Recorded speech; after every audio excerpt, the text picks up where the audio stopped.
Ladies and gentlemen, allow me to introduce to you Sonic Meerkat, a person who makes YouTube videos. Just like everyone else who was targeted in the Boon Cannon series. Specifically though, he made videos about, skits, maybe some rants or whatnot.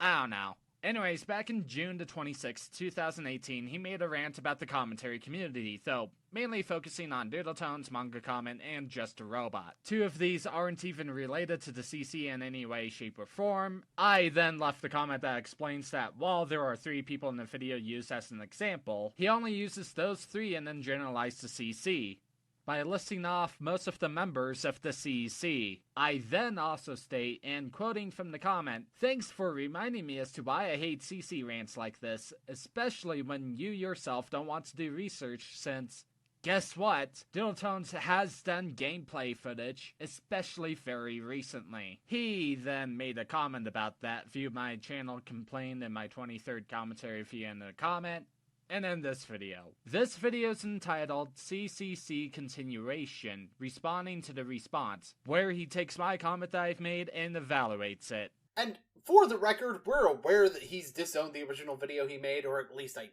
think that's what inaccurate video in the thumbnail means, since I see no indication other than that, but this video remains unchanged, and that doesn't mean what he says here isn't worth examining.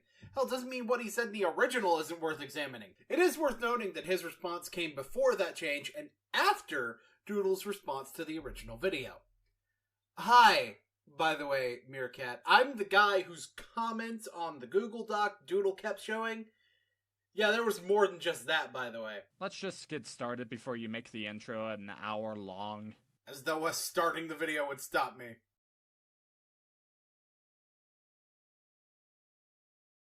Anyways, it doesn't matter. Right, so the response of the commentary video. So, first off, thank you for picking up the video. Second, I'm sorry the video is shit. You know, I never thought I'd get to use this one again. What are you doing? Hi, excuse me, Jeff Goldblum, I have questions. Who the fuck are you? What video are you talking about? What response are you talking about? I would really like to know. Yeah, that. Basically, see, normally I can be like, oh, we'll get the context during the video, it's not a big deal. But the only way I can think to describe how you started this video is in mid-fucking sentence. I mean, if you're doing a sketch, then maybe you'd be writing in a way where that would happen, but here, you're talking in front of a camera. Do something to introduce what you're talking about other than, okay, right, the response. Not for reasons that you might think, it's more, I don't really like how I kind of presented the video rather than any points. Like, 8363MTR, yeah, got that name correct. He's like the only person who actually commented any criticism towards it instead of just disliking the video, which I mean, fair enough. Like, I mean, the intro is very shit, so, you know, there's not really anything to grab you, and then the way that I presented it, yeah, that. And then the latter part of the video, I got sick of editing, finding resources and that. So I kind of started recycling some, like you see the fucking Doodletones screenshot over and over in it.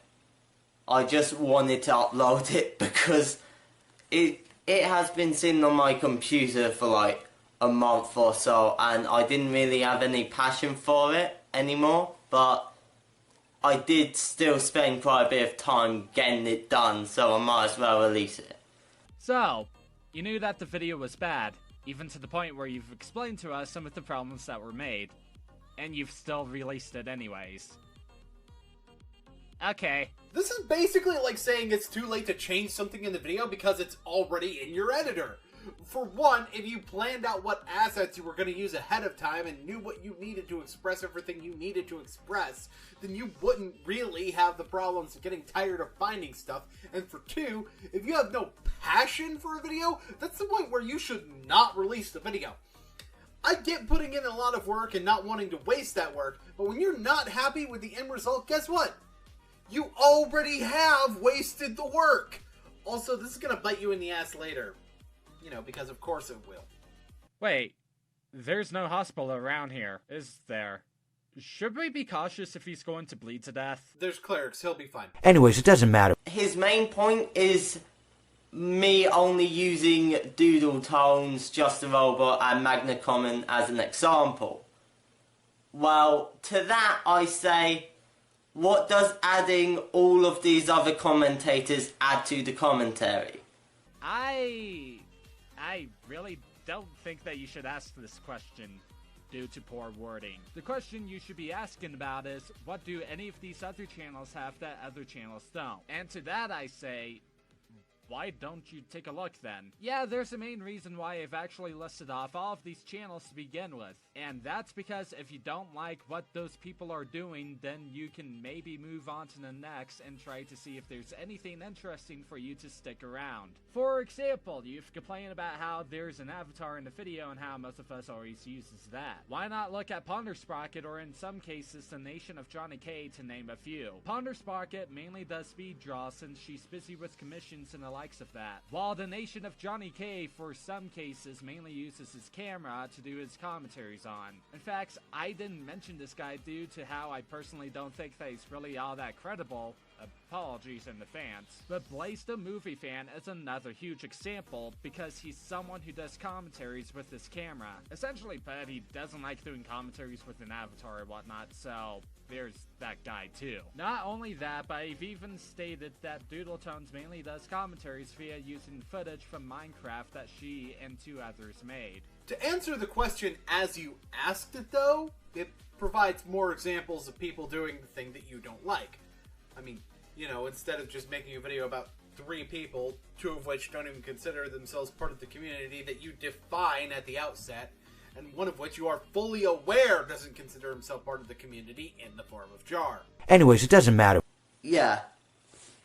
And then Just a Robot and Doodle with the voice edits, Just a Robot and Magna Common in terms of the avatars with a normal setting background, you know. Still never changing background, still image changing in front of it, but the quality of those backgrounds and images are a lot higher than just finding something off of Google Images and copy pasting it with a little bit of a crop.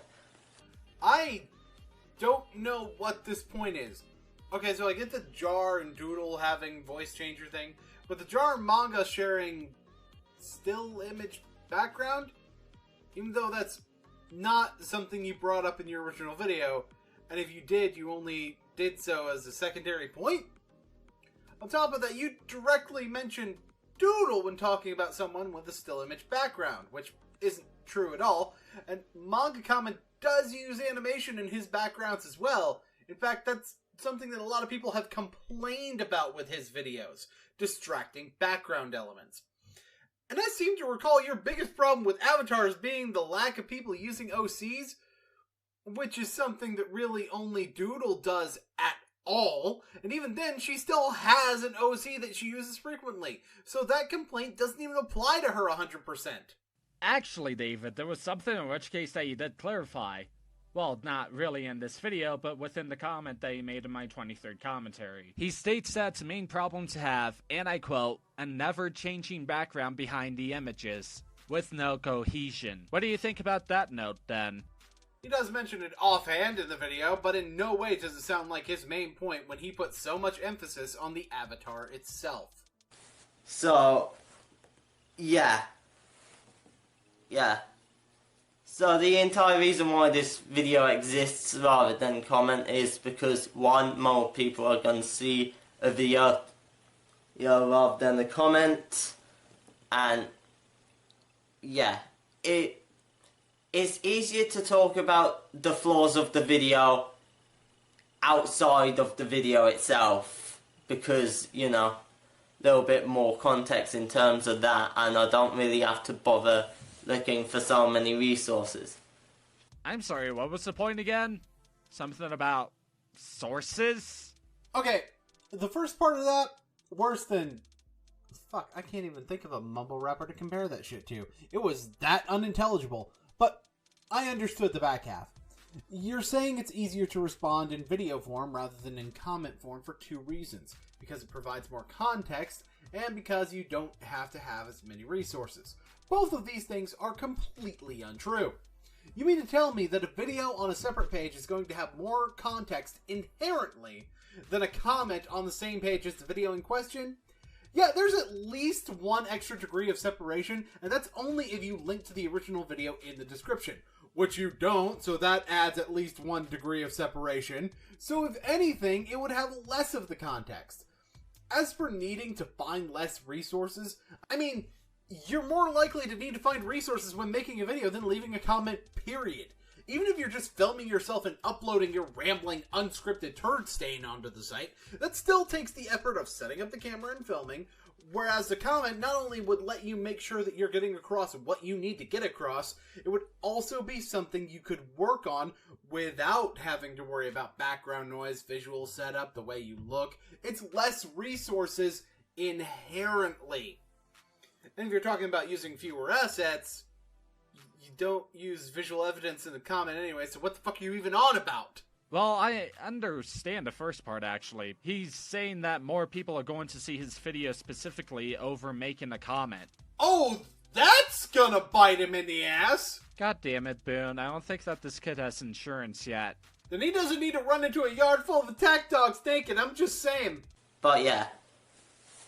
Yeah, my main problem with the video isn't actually anything that I said inside of it. Because, you know, a lot of commentators that I didn't mention, many of which are tiny, still use the shit foreground style. Oh, and they continue changing between different avatars for different videos. In fact, some of them even make a little starting skit to decide who gets to be what character. But the reason why I didn't want to pick them, one, it's just plain laziness. I can't deny that.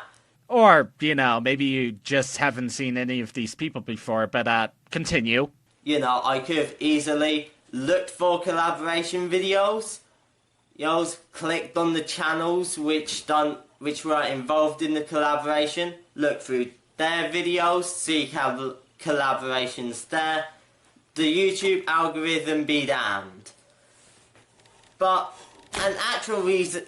Thank you, Jasper. But an actual reason why I didn't do it is because punching up has minimal damage. Like, I mean, the video has been picked up by other commentators. Like,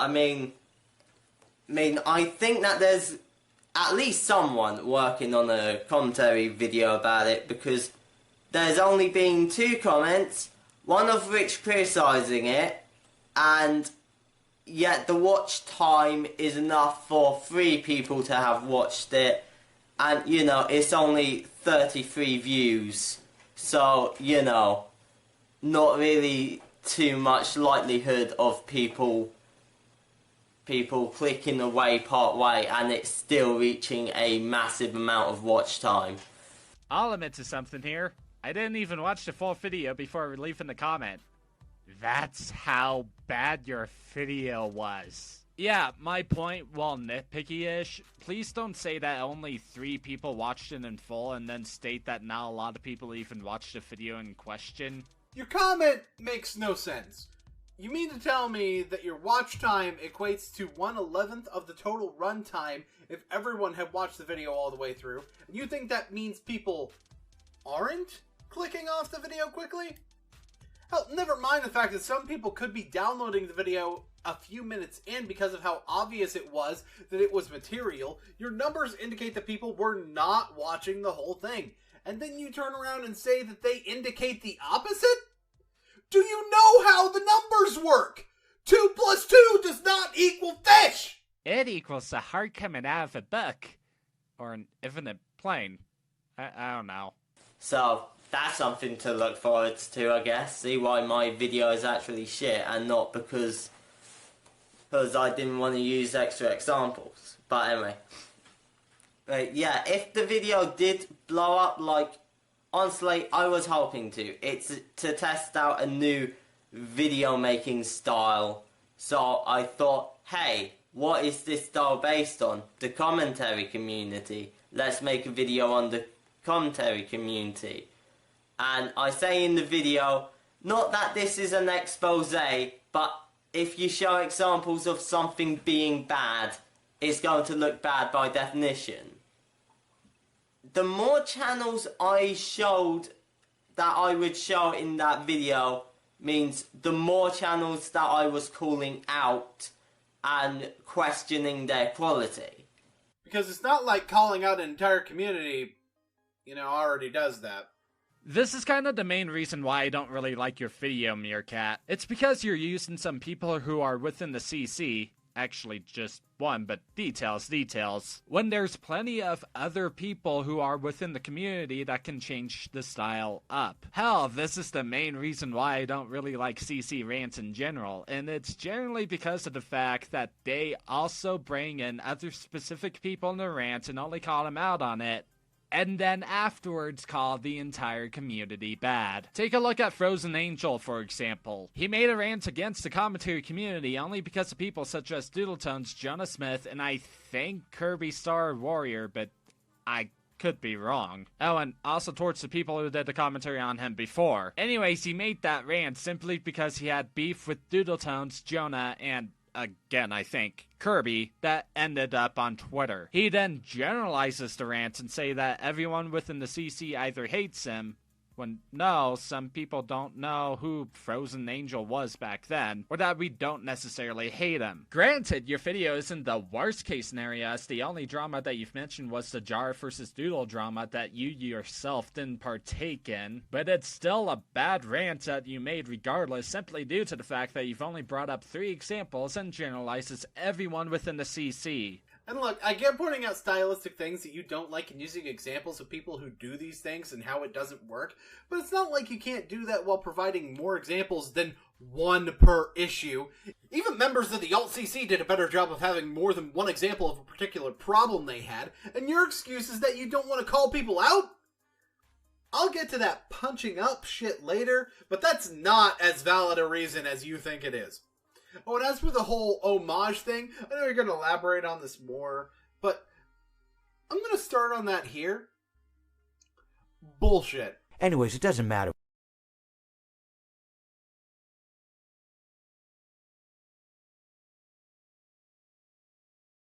Wanna make out? It seems that you have met a horrible demise, my friend.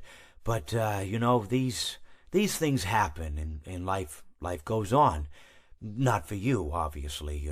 You're dead. But it reminds me of a time I was having a conversation with my friend Orville.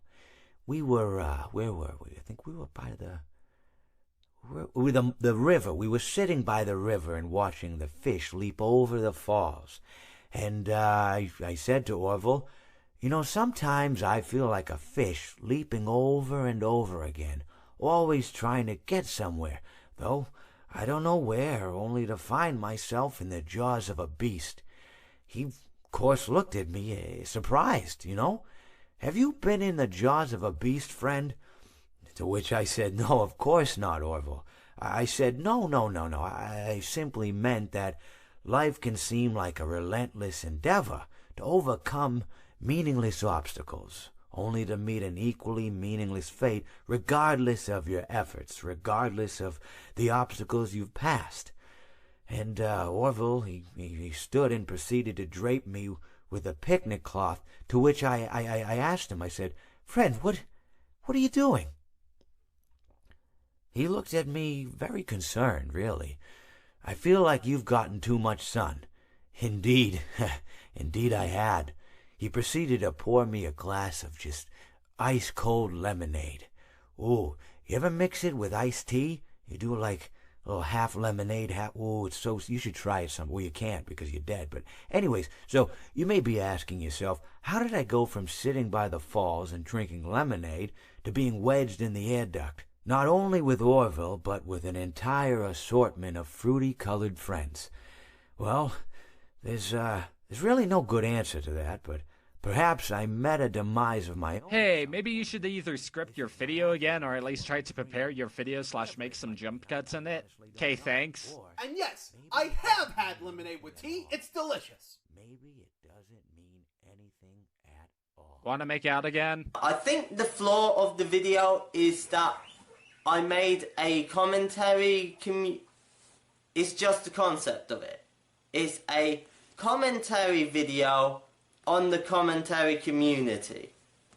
The reason why it's flawed in concept is that way is because of the nature of commentary videos.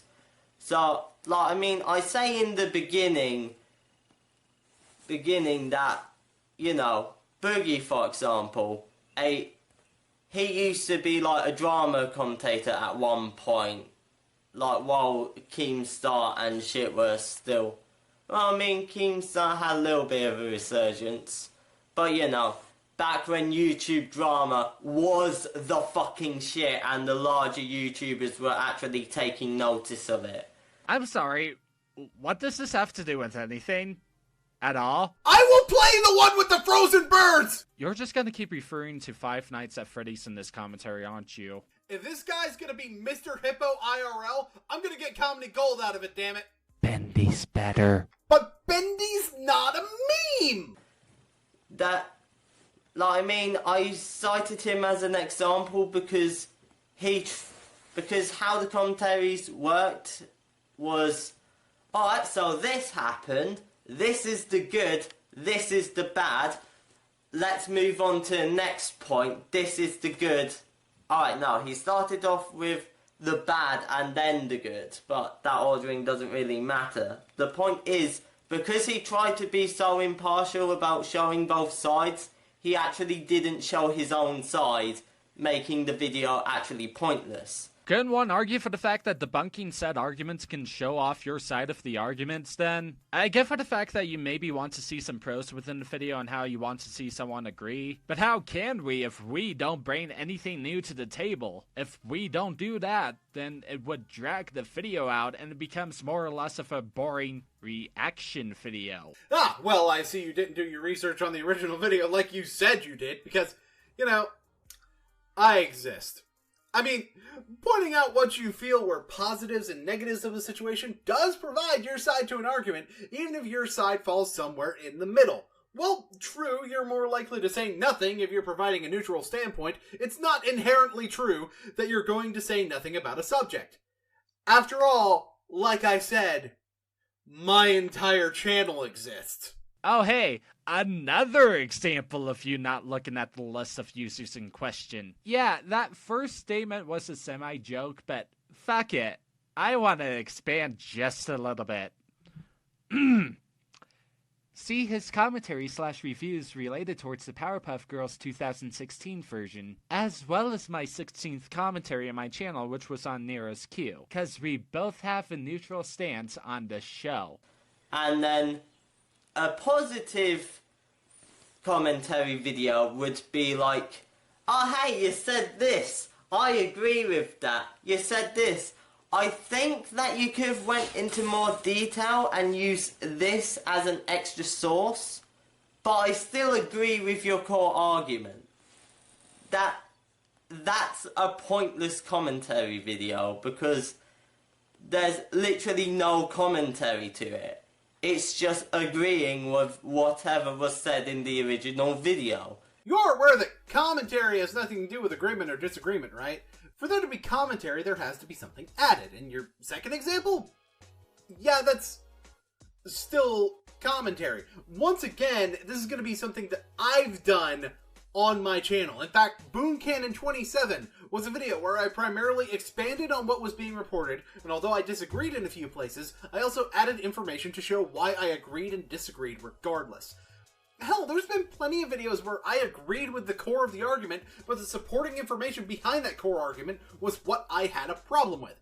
You know, like the vast majority of my content. And yeah, I'm only one example of someone making a positive video and still providing commentary. But your point wasn't that people don't do it, it was that positive videos themselves provide no commentary. I don't need more than one iteration to prove that equation false. Something that you could have literally left inside of a YouTube comment. But a commentary is mostly negative because it's designed to basically point out the flaws of the original video. Any points that they have missed, any points that are blatantly wrong, any misinformation that they're spreading. Stuff like that, stuff which you can tangibly criticize for being wrong. That's what a commentary video is. A rebuttal to the original. So to try to make something in that style, which is also a homage to the community, was a really shit idea. Because you know, no, wanting to make a commentary video, you need to be negative. You need to have enough wrong to be able to make an entire commentary video about it. And you can't exactly balance out the negativity with points that you do agree with. Because what's the point in the video that just agrees with what is said inside of its reply? It's more along the lines of an edited post-reaction. Okay. So, like, even ignoring my existence, there's so many problems with this point that it's, well, disgusting. First of all, you can pay homage to the things that you like about a style while still critiquing things that you don't. In fact, that's a good way to provide criticism of a style. Change what you don't like and keep what you do. Horror movies do it all the time, you chucklefuck. Second, you start by saying that you can't balance positives and negatives, but then your reason for this is that you can't make a video that agrees with its reply? I mean, first of all, yes, you can do that. It's called being aware that the other side also has a valid point, even if you don't agree with it, you chucklefuck. And second of all, you're comparing a video being fully negative to a video only being partially positive. You made those points separately a moment ago for a reason. You already know this is an apples to oranges comparison. I will play the goddamn hippo again! He's not joking, man. He'll do it. He's done it to me, and he'll come over and do it to you, too. So, because of that, the video wound up being extremely negative about the community without actually talking about many of the positives. And that's what's wrong with the video itself. Wait, weren't you just saying that talking about positives in a video was pointless? And your example wasn't even in the commentary community, it was fucking Boogie. So you're saying the problem with your video is that you didn't do what you said you shouldn't do? This is why you don't feed sourdough to the ducks, kids. There's also some technical aspects that I don't like, such as the introduction. Yeah, it was really shit. From the fucking crappy Leafy impression to how I try to basically go through everything very quickly to get to a point. So it just kind of me pushing through a lot of random stuff. And you know, no, I had like a very angry tone inside of the video. What I should have done to better clarify the fact that it was a homage and not a commentary community rant was by having a little introduction skit. Like, I do actually have skits on my channel. That's probably why I didn't actually bother making a skit for it, because I have my own skits already.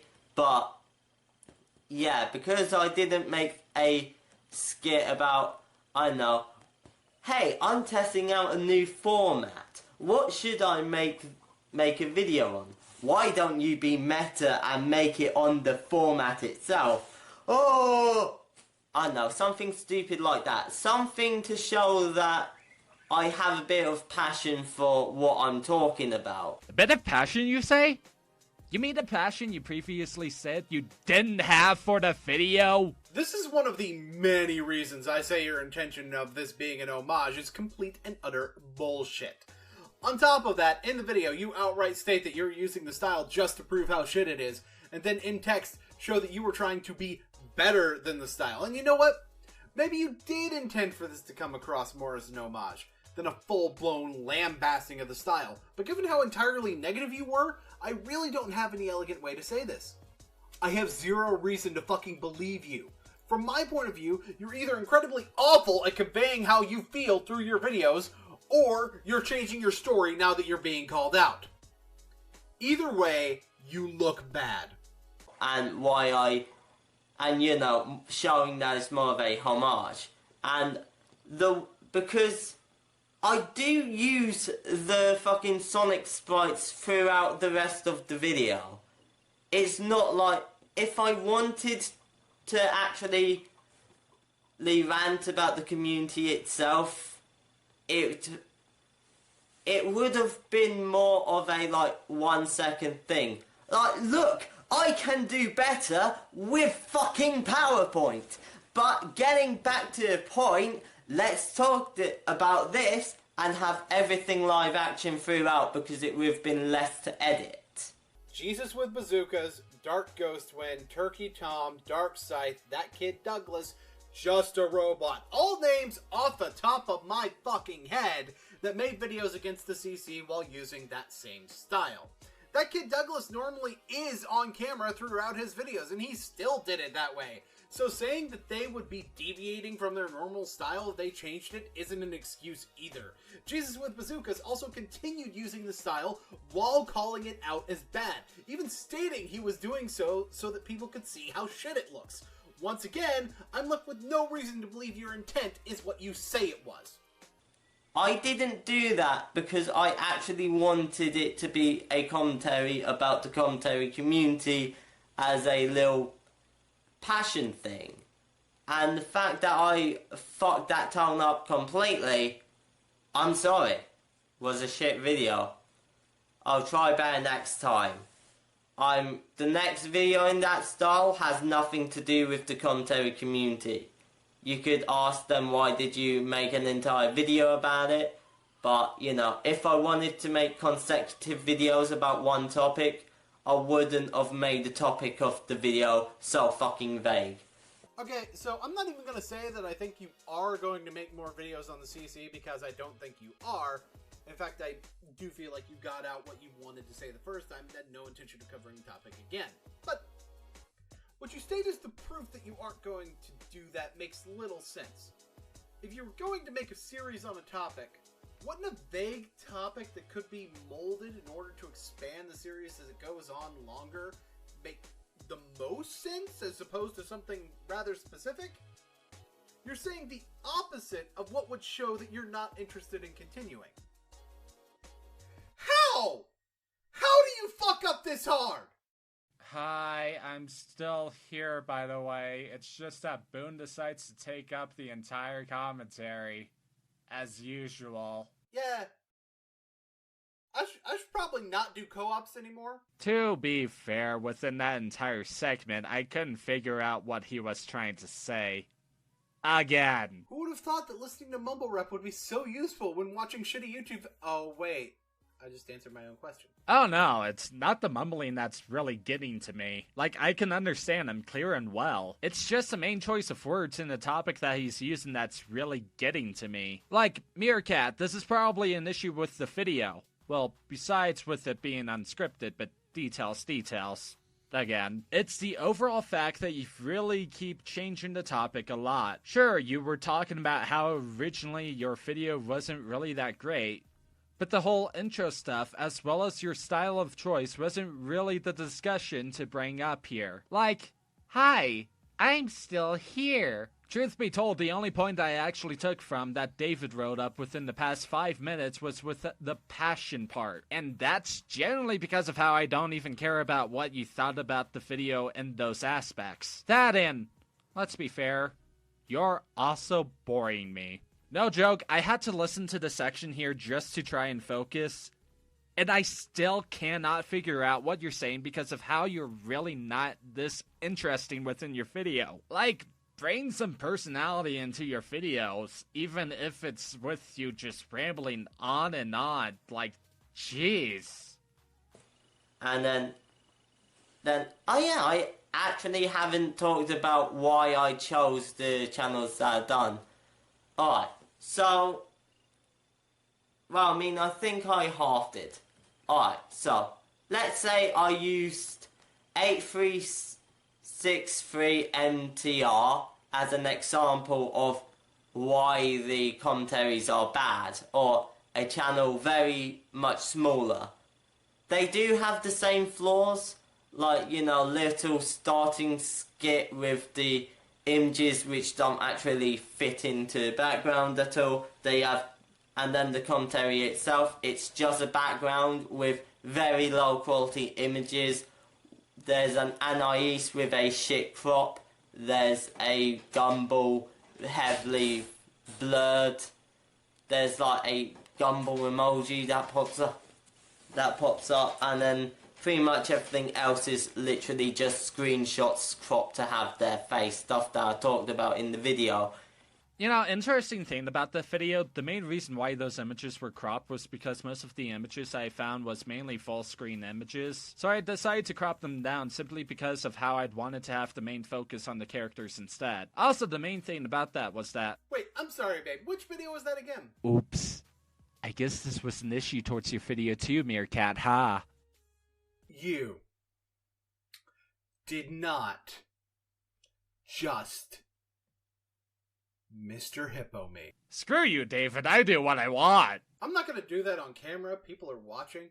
If I use a smaller YouTuber as an example, and the video gets actual attention, which it kind of did. It got attention from a very tiny community. But, you know, you don't really want to make, like, the Let's Player rant, because... Anyways, it doesn't matter. So, you know, make a video on a smaller topic, find your niche, and then you get more success that way. Kind of another reason. I'm getting off topic. So, you know, the video gets attention, and then it turns into a little call out. And if the attention wasn't entirely negative towards me, and I did actually make the video correctly, then it pretty much would have made that commentator look like complete shit. Because, you know, everything that I mentioned inside of the video, like... Anyways, it doesn't matter. But, you know, because of stuff like that, it would have done more harm than good. Punching up to the largest members of the community, they already have their audiences who are used to them getting criticism. So, you know, so a lot of them are probably going to have the platform to actually defend themselves on. And, you know, just say, alright, this video's wrong because X, Y, and Z, and people are more likely to see it, and even if the video was actually effective and I made it properly, you know, the video would have only got like 100, 200 views at the most because of the niche nature of the community. So that would have only been like 200 taken away from multi-thousands, as opposed to that being the view rate of an entire channel, and then that gets cut in half. Or even like 10 people leaving a tiny channel.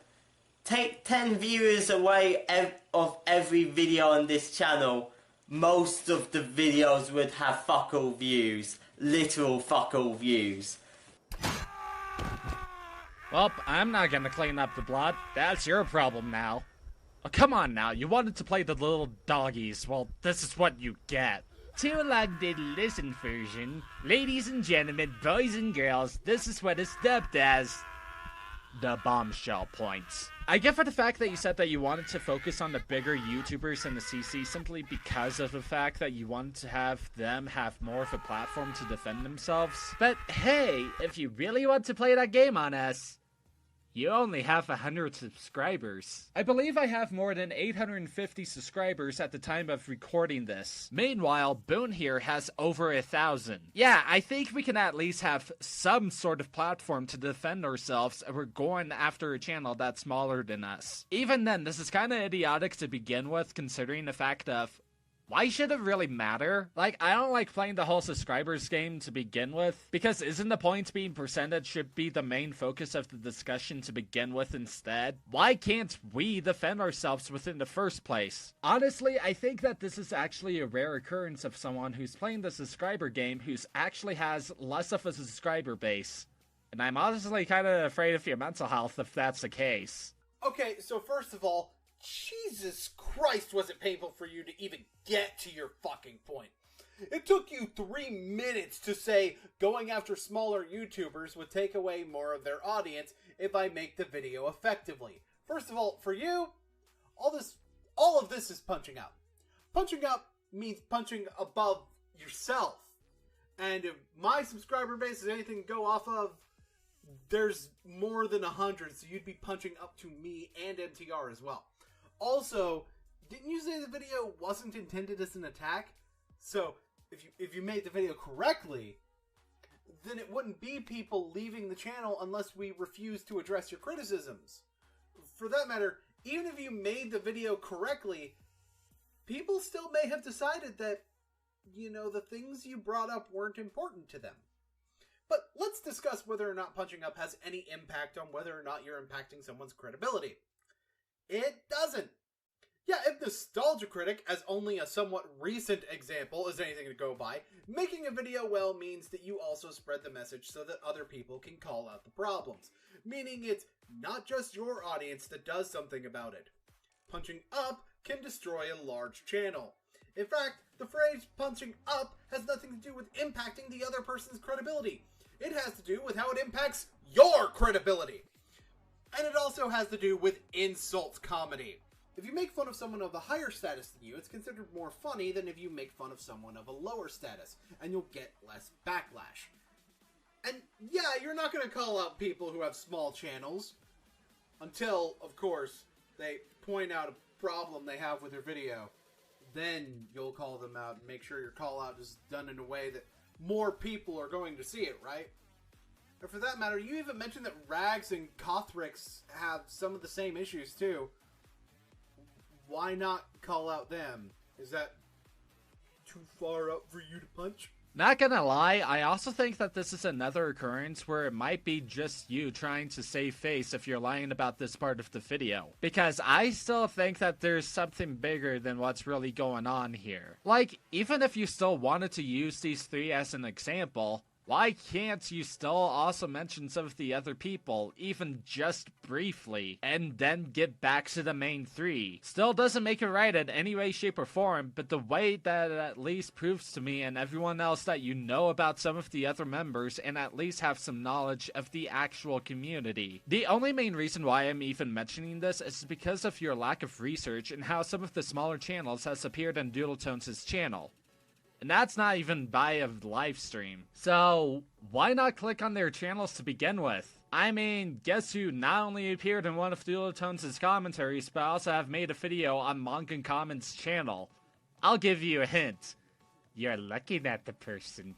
And then there's your admittance that you picked bigger YouTubers because you wanted more exposure. Followed by you pointing out that you picked the commentary community because you wanted to fill a small niche. Those couldn't be more of polar opposites in terms of your marketing strategy with this video. So it seems highly unlikely that you even intended to do both. And straight up impossible that you could actually achieve both. If you're going to be niche, you have to be thorough. You can't just rely on the largest examples like that. Because the smaller people you're lumping into that example that don't follow that mold are going to call you out on your name. Hi, Sonic Meerkat. I'm the goddamn BoonSlayer. How you doing today? David, sweetie, you're doing it wrong. It's supposed to be, oh, hi there, Sonic Meerkat. How are you doing on this fanny-dee-dee-dee? But I have to call myself the goddamn BoonSlayer. It's so badass. At least mine is a running joke on my channel. And mine's from Boon Cannon 32. Your point? I use mine more than yours, that's my point. Well, I'd use mine more, but I just don't get a chance to, and it's so much easier to just call somebody a chucklefuck and collect my check. And that's something that I didn't want to do, so I only stuck with the bigger commentators. I wanted to mitigate the damage that could have been done via the video. And, yeah. Well, of course, in retrospect now, the video was shit. Jeez, you think? Reminds me of this one, actually. The whole tone, which I realised through the reply and, how he pretty much interprets it as the CC rant, and why, instead of like a entire homage, hence I keep up the style throughout the video once I introduce it. The way I introduced it was literally just to say, hey, let's look at how shit this is. Which, if you watch my videos, you know I love self-deprecation.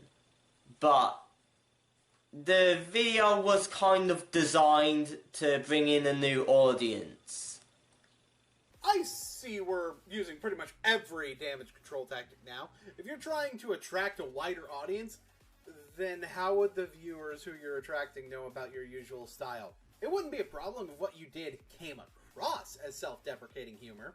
Your exact words were, and I quote, "And to prove a point of how shit this looks, I'm just going to use stolen Sonic Color sprites on a broken green screen background.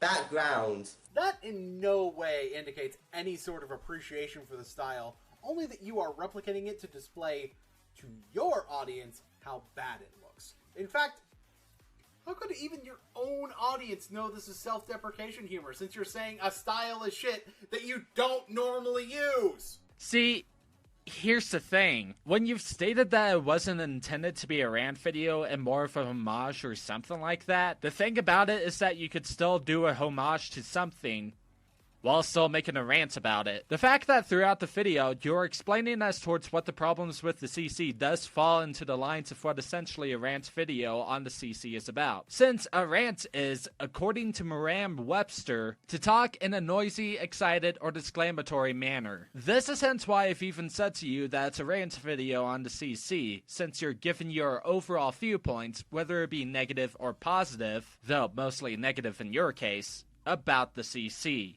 Even just talking in terms of video genres, an homage and a rant are not mutually exclusive at all. You stated from the beginning that you wanted to talk about the issues with the style. Even if you're doing that because you like the style and you're paying homage to it, you're still ranting. Well, technically, this video is a rant. I thought this was an anime. Also not mutually exclusive. Hence, I went for such a niche which was likely to get views, because here's a natural flaw with the counter-commentary community. No, I'm not calling it the CC and the Neo-CC. The CC could literally stand for commentary community, which there are multiple. It's a shit name. Yeah, so, because many of them target smaller channels. Hell, many commentary videos which you can see have a child making the video. It's literally just something that a child has picked up and then just started making a video about, and then someone comes along and shits all over them. I didn't want to be that guy in terms of other channels. You wouldn't have been doing that if you had covered channels other than Doodle Tone's Manga Comment and Just a Robot in your video. For one, in MTR's list of channels that he provides in the comments section, like 3 of those people total are above the age of 18. That's not you bashing children, dude. But there's one notable omission from your video that's actually part of the CC, has more subscribers than at least one of the 3 that you talk about, and guess what? One of your points applies. Ponder fucking Sprocket. Hell, she switches from using an avatar in the intro to using speed paints in the actual video itself, so that's more jarring than what you said about switching to a different avatar in the body of the video, since that's entirely changing styles. Ponder also uses skip screens, and since according to your video, someone doing something early in their career applies, she used to use the slideshow style and had co-op partners that used pre-existing characters instead of their own OC. If that's not where you're getting at with the whole children's point, I was mainly talking about how we're covering children of all things, because, hey, I don't want to spend an eternity to try to figure out your point here, then examples, please? Oh, wait. Apparently, this is the same guy who's stating that we need to provide examples in our claims in order to tackle someone's point. Even though that you not providing your end of the evidence is potentially shady because we still can't take your word on it. Alright, I'll play your stupid little game. Alright, so I'm not gonna lie and say that I've done a few commentaries on kids. Heck, even though for the fact that at the time of recording this, I am making another one who I believe is a kid. The last one that I could recall while recording this again was Super Hatman 15, who I think at the time was about like 12 years old when I did a commentary on him. 13 at the very latest, unless if I'm, like, hugely mistaken. Anyways, the thing about that was that I've made a huge note for the fact that I don't want my audience to harass the person because of how he's a kid. And that potentially if he were to make more countdowns on this channel, then he could take a look at that video on what to improve on in the future. Here's what I'm getting at with my point. I don't get as towards why you're saying that tackling smaller channels / to an extent kids is a bad thing. Is it because of the size of our channel? Well, one can argue that we have disclaimers to tell our audience that we don't condone such behaviors. Is it because of something else? Well, that's the thing. You don't even state towards why that's a problem to begin with. Why are smaller channels even immune to criticism in this case? Actually, better yet, why can't we make videos on them when we outright tell them to not harass the person? There's like, what, one more thing he says that's relevant in this entire video? Let's just get that over with and end this garbage fire. If anyone's watching because they hate it, remember, these guys are novices and they're just doing it for fun. Okay, so like, your wording beforehand implies that you're talking about people watching your video because they hate your video, which doesn't make sense, but your comment afterwards implies that you're talking about the people you covered. I'll address this 3 ways. If you're saying this about yourself, if you're saying this about people you did cover, and if you're saying this about the people you didn't. About yourself. That's easy. Don't refer to yourself as these guys. If you came out and tried to say that this was what you were talking about, I would call bullshit, but you know, whatever. The people you covered. For one, you called yourself a big fan of manga common to the point of making a notice me senpai joke about it. Yeah, I don't think referring to him as a novice would be accurate on your end. These are also bigger channels you chose because of their size, and Doodle Tones has, on public record, stated that she wants to make a career out of YouTube. I can't speak for Jar, I don't really know, but I get the indication that he would like to be professional as well. And no, doing something for fun and wanting to make it a profession are not mutually exclusive. As for the people you didn't cover being novices and just doing it for fun, I mean, the just for fun part is really just assuming motivations, but as for novices, I personally have been doing this genre for close to 3 years now, and at least 22 of the people on MTR's list have been doing this longer than me, some of them by years. Yet, once again, you say you did research, but a lot of things you've had to say prove that's not the case. Ladies and gentlemen, allow me to introduce you to Dylan Thomas. Wait a minute, Dylan Thomas? Yeah, you know, Shatia commentator, thinks he's actually an intellectual. Well, I wouldn't go that far. He's not that bad, and he doesn't seem to think that highly of himself. You haven't seen this video, have you? So, let me just say, I'm not trying to start any drama, and I'm still cool with her. I just feel like that her latest live stream needed a little bit of critique, so let me get into this today on DHT. Sorry, what? Yup, a commentary on the live stream. Any legit critique he could actually provide would be able to be given in a fucking one-shot or a comment, but he's making a nearly 10-minute video critiquing a live stream as though it's a fully scripted, fully planned video solely for the purpose of being a white knight for someone Doodle Tones doesn't happen to like. To be fair, it's not simply an issue because of the type of video it is, but I wouldn't have picked this video if that were the only problem with it. Let's get started. Okay, wow, that's also my line. Do not give any fucks! My thoughts on Just a Robot. Here's the thing. Just a Robot annoys me. he's one of those people who will talk and talk and talk, and if you call him out on him even remotely being wrong, he will not admit to being wrong. Ever. AKA, you're wrong, I'm right forever. So he has a holier than thou attitude? He very much does have a holier than thou attitude. Well, I've seen him admit to flubbing up names. I've seen him admit to getting the hardest material on Earth wrong. I've seen him admit to a lot of stuff. Hell, he even made a video called Top 7 Errors I've Made on my channel. But you know about this video, and you're going to bring it up in a minute, so I'll save any further points till then. Why are we playing this? This seems fine. Sure, he probably could have sped up Doodle's video a bit because of all the pauses, but yeah. Just a Robot did admit to a few things he got wrong. They weren't really things that hurt his argument, granted, but he still did admit to getting stuff wrong. I think you fell for a subtle little straw man there, Booney. Let me help you out. Doodle did not say that he doesn't admit to being wrong as an isolated statement. She said he doesn't admit to when someone calls him out for being wrong. And on top of that, what you said about the issues being minor, yeah, Doodle points that out. And it makes it even worse when you look at. Well, yeah, that he is a robot. Here's the thing. I remember seeing his top. I remember seeing his top 7 things I got, or things I messed up on. Do you want to know what was on that top 7? Not once, or I think there was only one. There was one thing where it's like, yeah, no, I actually did get this point wrong. I grant you it was insignificant. It didn't really hurt my overall point, but I did get this one point wrong. Everything else was, oh, my robot voice was bad, or oh, my avatar didn't have the hand in the right spot. Oh, it's like. Seriously, it was only presentation issues. Yeah, no, that's not true. He's pointed out multiple things he got wrong in plenty of other videos, like mixing DreamWorks up with Blue Sky Studios. Congratulations, sir! You have already missed the goddamn point. Doodle was specifically talking about the countdown video of Just a Robot's errors. What you're doing right now is taking Doodle saying that everything else in that video was about presentation and attempting to apply it to Jar's responses to criticism as a whole, otherwise known as a composition fallacy, assuming that part of something applies to the whole. On top of being a straw man fallacy applied to Doodle's statement, of course. Yeah, sure. Logical fallacy and shit. And when he did his reply to all the people who did commentaries on, thanks to the fact that you created the bandwagon to begin with, he pointed out another thing he got wrong. He's not afraid to point out when he's wrong, it's just you haven't proved that he's wrong. You know, it would have been really nice if you actually told us what he meant to being wrong about in his hour-long fuckfest, since it would strengthen your argument. But you know what the first thing that comes up is?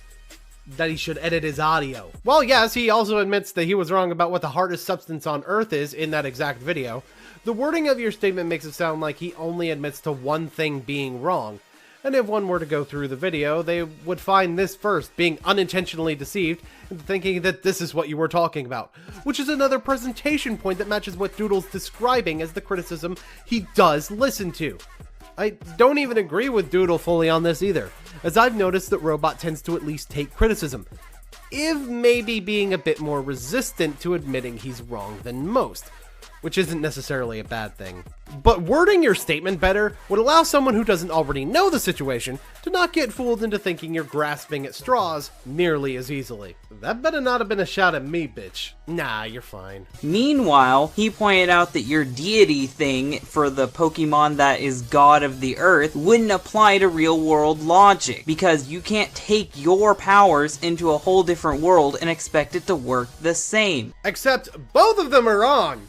So, Doodle made a joke about the fact that nuking a god would have repercussions. A poorly delivered joke, mind you, and Jar tried to say that the fact that it's a god doesn't matter because it wouldn't be a god. Of course! Then Jar blatantly says this in the original video. Do I even have to explain this one? According to Sinnoh legend, this godly Pokemon created Sinnoh and possibly the entire Pokemon universe. And if that legend is true, it can most definitely destroy our tiny world, along with our entire universe. I do agree with this point, but I have a small question. Do you think if the universe was 50% smaller, it would be the size of a galaxy?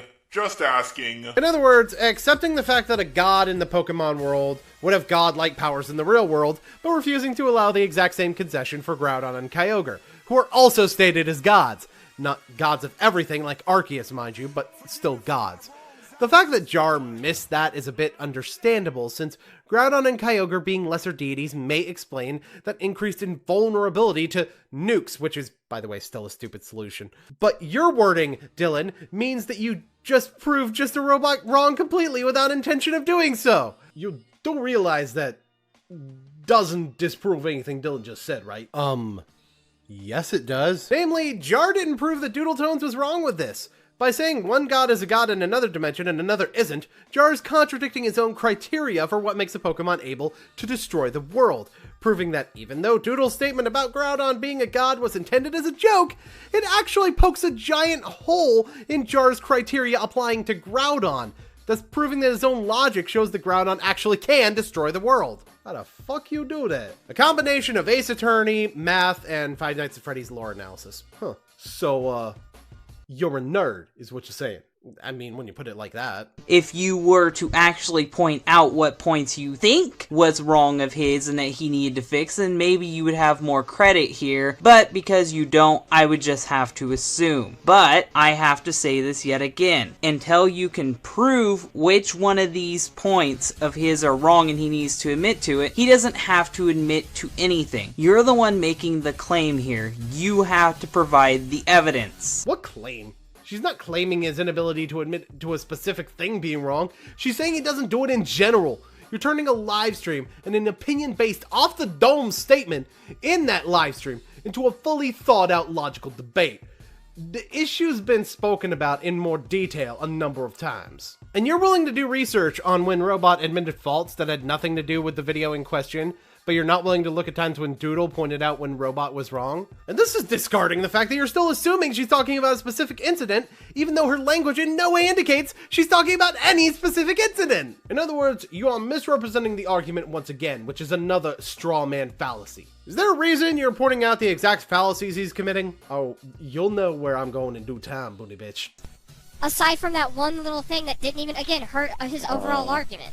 So it's like, okay, you want to sit there and go, oh, this is top 7 things I got wrong, but you don't actually want to talk about things that you got wrong. No, he just doesn't want to tell you that you're right. And he shouldn't have to tell you that you're right. That's all you want him to do. You just want him to admit that he was wrong in the video and that your critiques against him are valid. That's not how critiques work. And when you get a counter critique, you also have to take that into consideration. Oh, hey there, Strawman. Nice to see you again. I burned Strawman to the ground, motherfucker! Doodle said absolutely nothing about being right, and once again, she didn't say that Robot's entire body of criticism was him not pointing out what he got wrong.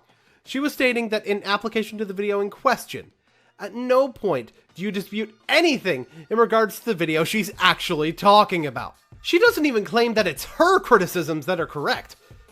Jesus Christ, is this whole commentary a straw man? You see why I wanted to do this. You just can't flip out like this and act like his critiques toward your critiques aren't valid. So we going there? Aight, fucko. I know anger. I know anger real well, and Tones ain't angry. Not in the fucking slightest. Also, live stream and presenting opinion on someone. Just because she doesn't like the way he handles criticism doesn't mean she ignores criticism from him.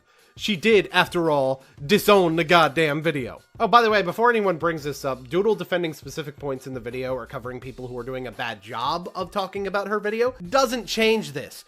She disowns the video because she thinks it's bad. That doesn't mean she doesn't think there's redeeming qualities in the video. I'm not fucking done! You sit down! Jeez, you're a jerk. Common knowledge. Anyway, on top of the straw man continuing to stand there, just waiting for me to come over there and start a bonfire on his ass, this whole straw man going on right now was created out of a false cause fallacy. Jaw refusing to admit Doodletones was right about anything is true, as is the fact that he doesn't admit that he was wrong about anything significant in his original video. Does that mean that one caused the other? No, it fucking doesn't. Now you may speak, Boon. Admittedly, there are a few cases where he admits that other people are correct about the types of things that Doodletones is admitting he's willing to admit to, namely things that don't hurt his main point and notes about presentation. But again, Doodle in this stream admits to these being things he'll admit to being wrong about, using his countdown as an example. If Jar admitted something significant was wrong that someone else pointed out, and she still said the exact same thing, yeah, you may have a reason to present causality, but right now you're associating two things that both happen to be true. It's like, no, here's the thing. I feel like I know the reason why he perpetrates himself as a robot, both in and out of video, you know, because he just keeps playing this character. I think the reason why is because he knows, oh, humans can make mistakes, so I don't have to worry about that, because I'm not a human. I'm a robot. I feel like that. I feel like that's what it is. What it really boils down to, just a robot. Doodle Tones, I know you've had problems figuring out who's a character and who's not a character and how to approach someone like that, but the thing is, you have to use their own character's logic against them, and you fail. If you actually paid attention to Just a Robot, any of his videos, he said multiple times that he's actually not a robot. Yeah, shocker, his title's a lie. He's actually a cyborg. He has a human brain, meaning that he can make mistakes. He didn't state it in his original video on Pokemon that destroy the world, or his first video on Doodle Tones. And he did admit to not being perfect in his hour-long fuckfest. Right, fuckfest. But he didn't state that he was actually a cyborg. Hell, when he responded to Silver in that very video, he said speaking binary to a robot, as in the word you're saying he doesn't actually identify himself as, mind you, is racist against him. Not because he's a cyborg and not a robot, but because it's an outdated language. So, yes, Dylan, he refers to himself as a robot. I'm not saying he doesn't refer to himself as a cyborg elsewhere, but as far as Doodle Tones would have any major reason to be aware, he does think of himself as a robot. Never mind the fact that a robot with a human brain instead of a normal CPU is technically both. There's also the fact that Doodle Tones states that he plays his character outside of his videos in the comments section as well. Oh, and by the way, if he's a cyborg and not a robot, and that's so important to his goddamn character, why is he called just a robot? Misrepresentation of argument. I can't fucking wait to get my hands on that Strawman. Ooh, it's gonna be pretty! Anyway, you know, most fallacies are just used as a way to discredit people, and they just sit there and go, oh, you're committing... Here's the thing, I think what I'm trying to say is it's not really the fallacies, I guess, that are stupid, but the people who use it are stupid because they're just going, oh, you are doing this fallacy, therefore you're wrong, without actually explaining why it's an issue, or why this fallacy is an issue. One, I'm pretty sure that, you know, the people who actually do make that argument, they might actually know that they're committing the supercell fallacy. But here's the thing: just because they're committing that fallacy doesn't automatically mean that they're wrong. Because, you know, there actually is evidence to support that, though, isn't it? I don't know. You're bringing us something political that I'm not actually fully aware of. The point is, though, people just sit there and go, oh, you're doing this fallacy, and expect that to speak for itself. Which it should. And this is my last argument. I'm tacking this one because I feel like it relates to Just a Robot. How exactly? You don't explain the way in which it relates, so it's only part of the argument because of the way you feel? Appeal to emotion fallacy. I think I'm starting to get why you're bringing these up. Just give me the floor for a few more interjections. It's gonna get good. Should I get popcorn? You ain't even gonna need to pop it. Why wouldn't I? Oh, right, made of fire. Got it. Doodle Tones, you should know what a fallacy is. You are a commentator. I know you're not a political commentator, but it's important for a commentator to know what a fallacy is and why you should strive to not commit fallacies. Okay, Boney, you want to explain how we cut out part of the live stream here that gives important context? Well, yeah, there's a timestamp on Doodle's video and part of it is missing. You mean that wasn't just silence? Sorry, I didn't watch the original stream. Oh! Well, let me just play the clip then, you mind? No, by all means. Here's the thing, though. If you want to actually prove that somebody actually is wrong, I think, what's the word I'm looking for? Like, for example, the slippery slope fallacy, I've noticed that there are some people out there who tend to use it, but like to say, oh my gosh, you, like the whole, porn decreases rape, stuff like that. They say you're committing the slippery slope fallacy. Yeah, but they don't actually explain why that's a problem and why it's stupid. Wait, so you're telling me that he cut out the thing that Doodle actually didn't know about? Yep. Then acted like Doodle didn't know what a fallacy was. Pretty much. Oh, but wait.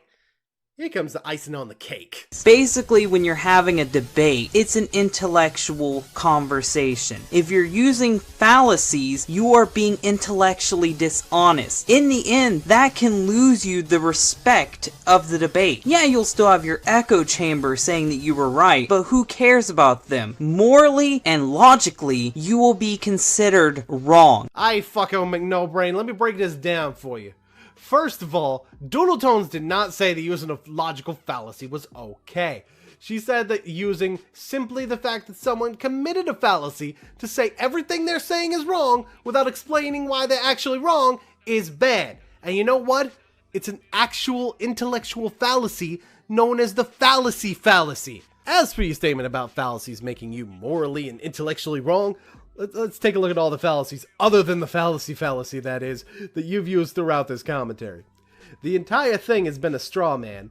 You got a composition fallacy in there, you got an appeal to emotion in there, you got a false cause in there, and you even got a Texas sharpshooter in the form of picking and choosing parts of what was being said to play in order to make clips mean what you want them to mean.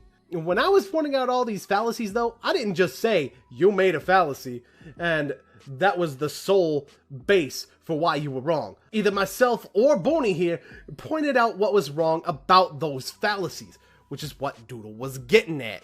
You can say that someone's using a fallacy, but on top of explaining how they're using that fallacy, you also need to actually prove them wrong. Otherwise, your entire video is intellectually bankrupt even without our actual fucking criticisms. Okay, well, since we're on final thoughts, I guess— oh, we're not done. What? Truthfully, he did admit to cutting things out, so he released an uncut version of this exact video. So he corrected himself. Not exactly. Okay, then what'd he change?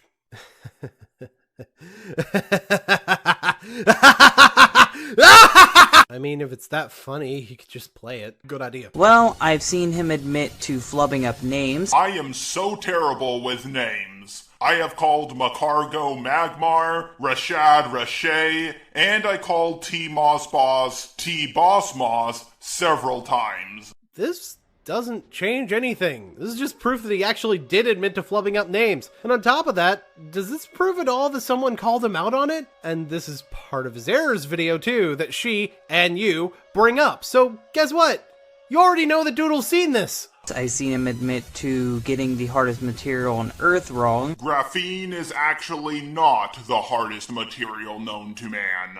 There's so much wrong with what he said, it's actually kind of hard to figure out where to start. First of all, diamond is not the hardest material known to man. Graphene is. I really should have done more research, because the actual strongest material is carbine. Ooh, you knew right when to cut him off, didn't you, buddy? This just goes to show you that we're always discovering new things in science. On top of, once again, not hurting his argument, that don't change if something is stronger than diamond exists.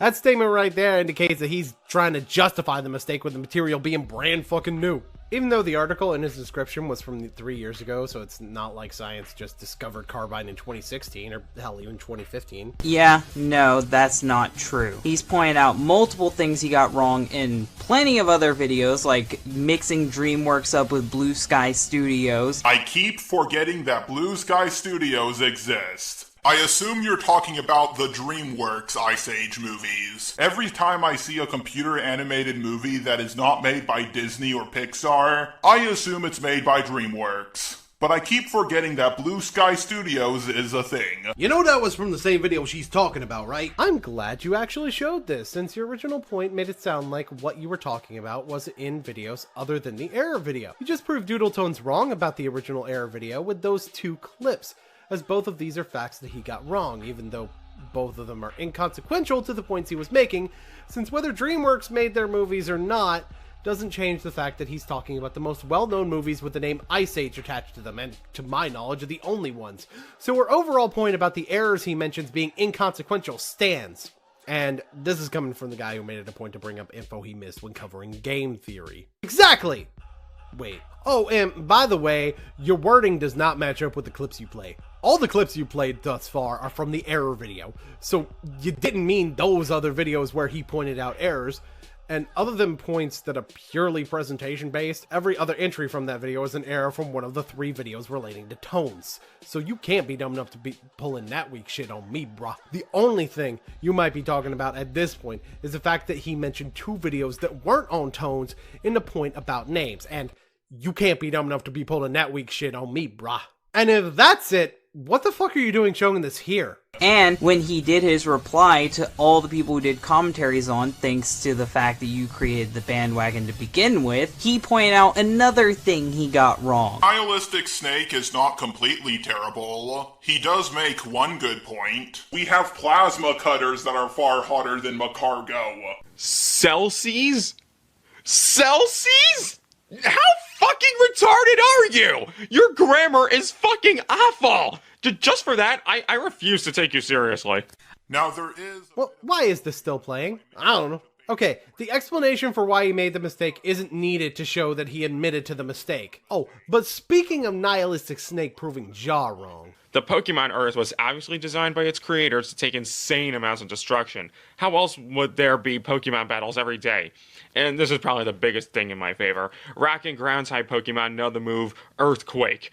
If they use that move casually in battle and the planet hasn't eroded into itself by now, the Pokemon Earth can definitely make our Earth its bitch. I mean, he did cover Snake's video in the hour-long fuckfest, which means surely he watched Snake's video, right? He didn't just ignore the rest of the context and go straight after Doodle Tones like, you know, what we in the rap world call a playa hater. Why, yes, he did cover Snake's video, but at no point was this argument even so much as addressed. And it's probably the most compelling argument against his point of the Pokemon world not being more resistant to the real world by a massive margin.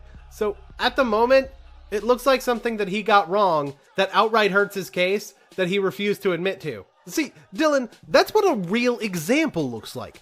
Fuck out of here with your punk ass, I got a name wrong shit. He's not afraid to point out when he's wrong, it's just you haven't proved that he's wrong. Meanwhile, he pointed out that your deity thing for the Pokemon that is God of the Earth wouldn't apply to real world logic, because you can't take your powers into a whole different world and expect it to work the same. Let me give you an example to make this simpler for you. So Ra is the sun god in his world, but then he decided to go on vacation and went to a different dimension, and that dimension was the Equestria dimension. Now guess what? In that world, he is not the sun god. Celestia is. Okay, wow, now that you play that point, yeah, first of all, it doesn't address my argument before, but more importantly, it's actually a pretty weak argument. I mean, different religions have different gods in the real world, so there already are multiple different sun gods in the real world, thus debunking his entire logic behind how godship works. He's still the sun god, even if he's not in the place that he would be the sun god. The game Smite proves him wrong, since all of the deities in that game are, you know, still deities, and they all come from different mythologies. After all, if we're saying the relationship between My Little Pony in the real world would be the same as the relationship between Pokemon in the real world with no evidence to back it up, that correlation can easily apply to the world of Smite too, right? And finally, if this only applies to Egyptian mythology, as that's the only way for Ra to be the only god of the sun, as even Aztec mythology has at least 4 of them, then guess what? There's no Egyptian land or sea god other than the god specifically of the Mediterranean Sea and the River Nile, so at the very least Groudon still qualifies as a god if only Egyptian mythology counts. So no, Dylan, Jar did not prove Doodle wrong, especially since all of this is theoretical anyway, since we don't exactly live in multiple dimensions, so we don't actually have evidence what happens when one god goes to a different dimension. Okay, that is not from Ace Attorney. Are you seriously asking how I know how interdimensional travel works in fiction? Oh yeah, right, the whole ghetto Doctor Who thing. It's not Doctor Who! I don't travel through time, goddamn! No, he just doesn't want to tell you that you're right. And he shouldn't have to tell you that you're right. That's all you want him to do. You know what? All of you missed my point. You missed the point, you missed the point, you missed the point, and yes, Jar, you even missed the point. See, I was saying that if we were only looking at natural issues, then we'd have to take out unnatural solutions, basically taking civilization completely out of the question, which was thus another argument towards his nuke Groudon point earlier in the video. He basically took me out of context to put himself in the right, and I could not believe I didn't notice this until this video. You're all arguing an argument that doesn't even exist, as my point had nothing to do with the Earth flooding being a natural issue. What'd that clip have to do with what you just said? That's not Doodle asking for Jar to admit she was right, Dylan. That's Doodle stating that her point was misunderstood. While true, she could have worded herself better to prevent confusion over the matter, the intended point was that if we are only counting things that would naturally occur because of the Pokemon, which is the 4 words Doodle could have said that could have prevented all of the confusion in the first place, then we have to remove something that would not naturally happen because of the Pokemon as a solution. In other words, it's another way of putting why I feel his way of debunking Groudon was, well, kinda dumb. The list wasn't Pokemon that could destroy the world because no one would be able to stop them from doing so, it was just Pokemon that could destroy the world. He even starts out by saying that he's not talking about the destruction of humanity, so you can't say a human response is the solution, since this can also happen after humanity leaves Earth, thus negating any ability to respond humanity would have. While, again, there's a reason Jar misunderstood Doodle, he still misunderstood Doodle. We didn't ask you to show proof in your previous video, Tones asking Jar to admit she was right, but we gonna do that right now, because what you've done is show evidence that she believes her argument was misunderstood, which is not the same thing. Try it. Dude! What? That's Doodle Tones' catchphrase. Man, I don't give a fuck! Try again, motherfucker! Great. Now I gotta take all the backlash. If you actually paid attention to Just a Robot, any of his videos, he said multiple times that he's actually not a robot. Yeah, shocker, his title's a lie. He's actually a cyborg. He has a human brain, meaning that he can make mistakes. Are you a robot? Well, technically I'm a human brain inside a robot body, so I guess not quite. I think I just realized I have been lying this entire time about my identity. He is actually a cyborg, and that's one of the mistakes, because he's actually not a robot. Okay, wow, you know, I could have pointed this out in part 1, but yeah, that clip is not from the error video. In fact, the word cyborg does not appear even once in that error video, which you calling it one of the mistakes would imply it's in the error video. In fact, let's play that error video real quick, just for old time's sake. Many people think that robots are more intelligent than humans. Now, there's a reason why they think that. It's because we are. But robots still make mistakes. So, in a video that you played multiple times to prove Doodle Tones wrong, and the one where the majority of your proof that Just a Robot does admit to mistakes comes from, and the only video of Jars you directly link in the description, he says he's a robot. If you hadn't said that he says he's a cyborg in all of his videos, or implied that this clip was in the error video, when it was in fact from a video that's an entire 2 months newer than the error video, then I wouldn't have a problem with this, as it does prove that Doodle Tones doesn't realize that the character is not fully robotic. But as it stands, although your point about Jar being a cyborg is correct, the implication that Doodle Tones should already know this is, well, dumb, since this is only said in a recent Q&A. And why the fuck would you watch someone you have a negative opinion of as a person answer personal questions, let alone continue actively seeking out their content? A better way to address this statement would be to use the error video you already know she's aware of, as the clip we already play shows he does not believe robots to be perfect. Oh yeah, by the way, lying itself is technically not an intellectual fallacy, but to say it's not intellectually dishonest, to literally be dishonest is, well, intellectually retarded. He does add one more clip, but just take a look at this fucking analogy. It's like if someone told you to come to a knife fight and you bring a pistol. Of course you're gonna get the cheap shot in and shoot him in the gut and you might win. He might die. But the people who set the rules knows that you were dishonest with winning. Yeah, you killed him, but at what cost? You broke the rules. You committed the fallacy. What the fuck? Okay, so first of all, you don't actually get fucking invited to knife fights. Sanctioned knife fights aren't a fucking thing, and if they were, guess what? You'd get patted down to make sure you don't have a weapon you shouldn't have. Second, the phrase, bringing a gun to a knife fight, applies to using far more force than is necessary. It'd be more akin to being able to completely debunk the other side's case before they can even make it. What you're talking about is more akin to taking steroids in MMA. You have a huge advantage, and you still get to beat up the other guy, but that advantage gets officially stricken from the records if you're caught doing it. And even then, pointing at a fallacy doesn't change the fact that you're still Brock freaking Lesnar. Actually, going back to your stupid hypothetical scheduled night fight, it's more like bringing a sword. You have an advantage, and you're technically allowed to use it, but that advantage can also be used against you by a skilled opponent. And even if you actually do win, you lost the moral victory because you took the easy way to victory instead of fighting fair. I would really love it if you looked into what fallacies are and how to debate. A fallacy is an error in reasoning or argumentation. It's an indicator of a bad argument. So if you see a fallacy, you bet you're going to see a bad argument. So, what's the value of learning about fallacies? Well, if you spot fallacies, then you can spot bad arguments, and if you spot bad arguments, then you can win the debate. Congratulations! You just proved beyond any doubt that you think Tones doesn't know what a fallacy is.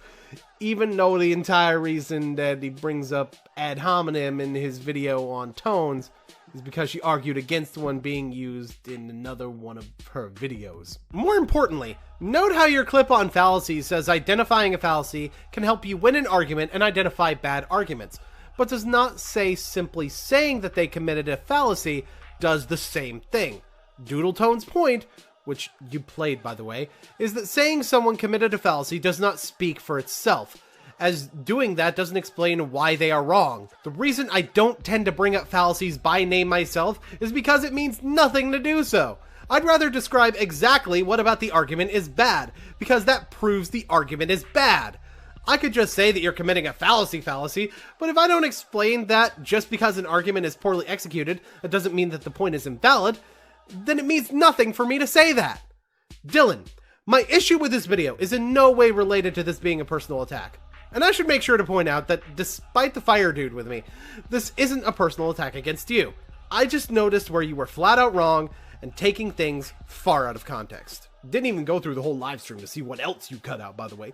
Yeah, if you're willing to cut out context in one place to make Doodle sound like she was saying something she was not, we got no reason to think you wouldn't do it elsewhere in the video. You chastise Doodletones for intellectual dishonesty in a part of the discussion that is not intended to be intellectual discourse, when, in fact, you're the one displaying all the dishonest behavior. So, our advice is this. Take a look in the fucking mirror before you run your damn mouth. I mean, yeah, pretty much. I was gonna put it a little bit less bluntly. Ladies and gentlemen, allow me to introduce you to a channel that you most likely already heard of. I mean, Game Theory is without question the biggest channel I've ever covered. They're probably the biggest channel anybody's ever covered in a commentary, in fact, but I can't exactly take credit for that, as I'm far from the first person to point out problems with their videos. But, to my knowledge, I am the first person to do it with one of their Five Nights at Freddy's videos.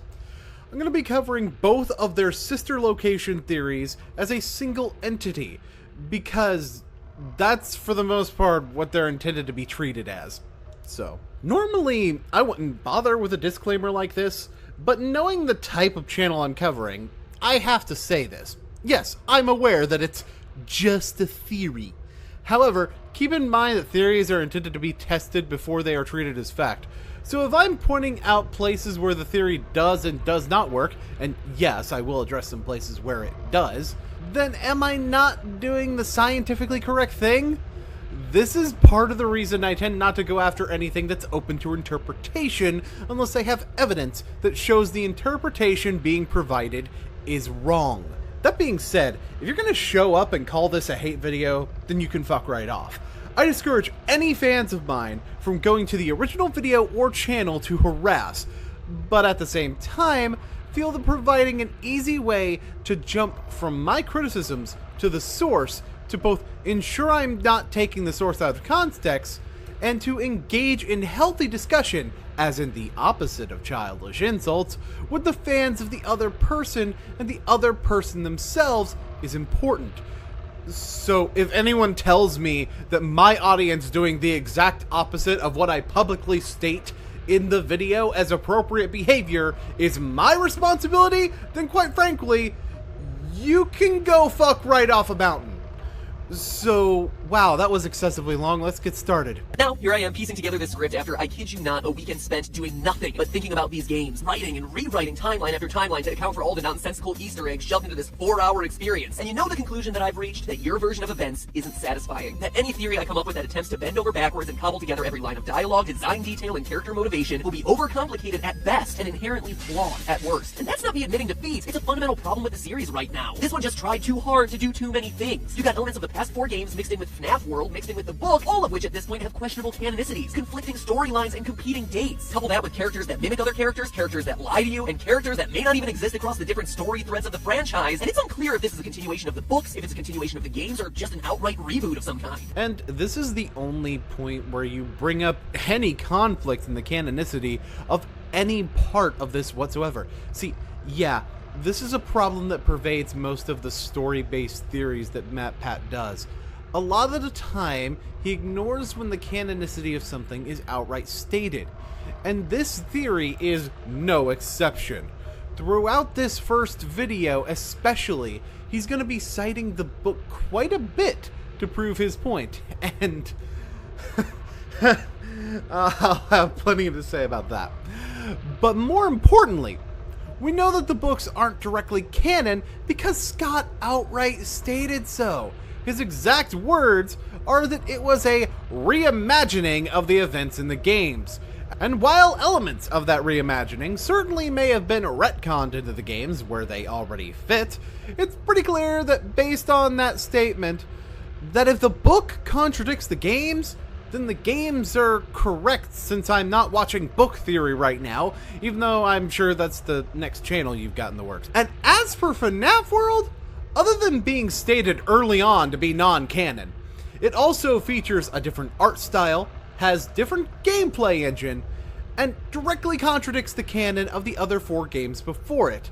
It should receive the same treatment even if you are using evidence from FNAF World to support your theory. And considering the only time you bring up FNAF World in any significant way whatsoever is to bake up a reason that it doesn't contradict, something tells me you already know that.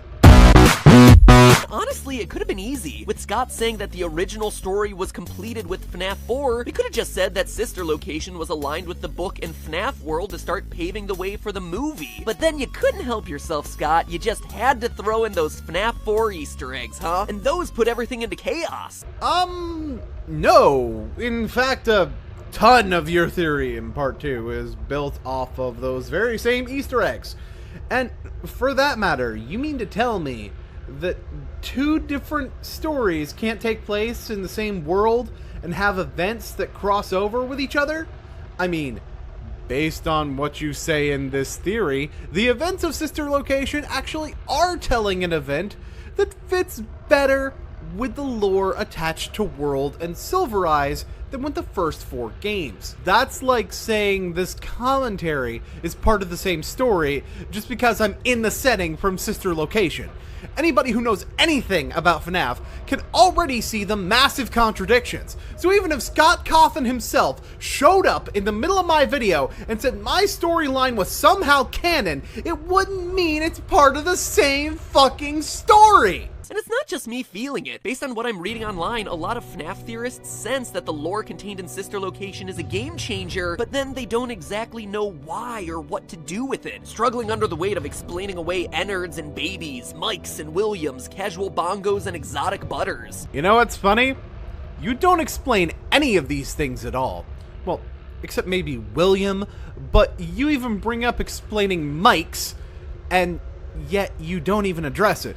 What I'm talking about is probably apparent based on what he's showing on the screen right here for some of you, but this is the type of commentary where I have to build up to some of the bigger points, so just bear with me. First off, who are we playing as? Historically, the protagonists of Freddy's games have had a varying degree of importance. There are those like Mike and Fritz who, for all we can tell, were just names with the sole purpose of filling out the "to" line on a paycheck. Sure, they may have been retconned into some importance now, but they were never really intended to be that way. Question, how? Yeah, you don't really explain how either Mike or Fritz are retconned into importance in this video at all. Even looking for myself, I don't see any obvious connections, and the only theory you've done that shows that Mike is of any importance is your theory about the first game being the nightmares of a real-life murderer, which, I'm sorry, that's definitely not canon at this point. Can we agree on that? So, I think the real question here is what the fuck are you even on about? Answering the question of who you play as in Sister Location is more important than any of the rest of the games in the franchise, since it practically dictates every other element of this story. Why you're there, what the endings mean, what this location stands for, how this fits into the overall timeline. It's a big deal. Okay, someone wasn't paying attention to Hand Unit. An idea at all. Allow me to fill We're this taking the somewhat highway frightening to the silence with some light-hearted banter. Due to the massive success, and even more so the unfortunate closing of Freddy Fazbear's Pizza, it was clear that the stage was set, no pun intended, for another contender in children's entertainment.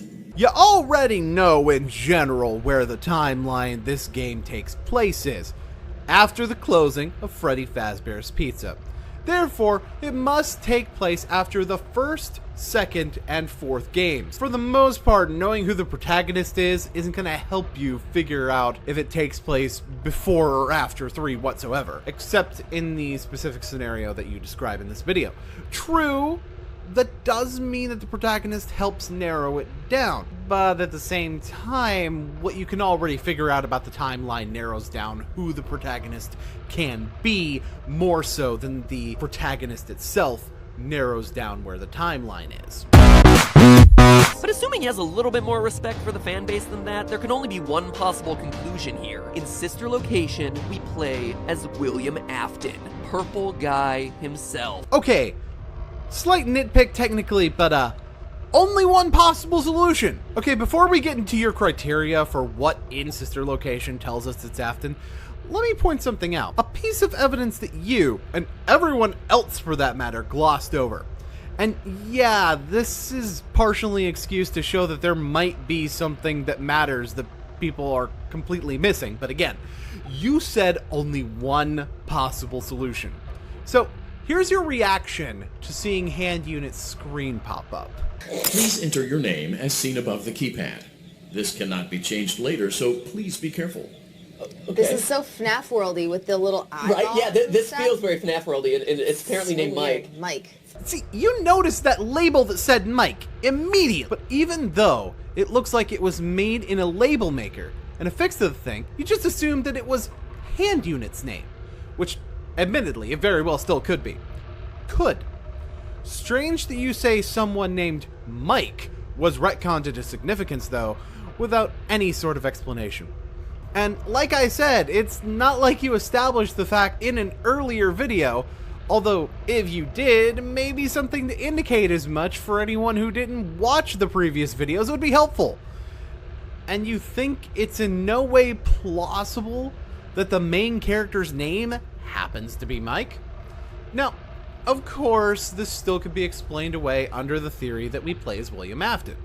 Mike could be the name of the last person to use Hand Unit, and it could even have been Mike Schmidt getting a new job with this company, since Hand Unit's statement from earlier implies that this is a different company from Freddy's.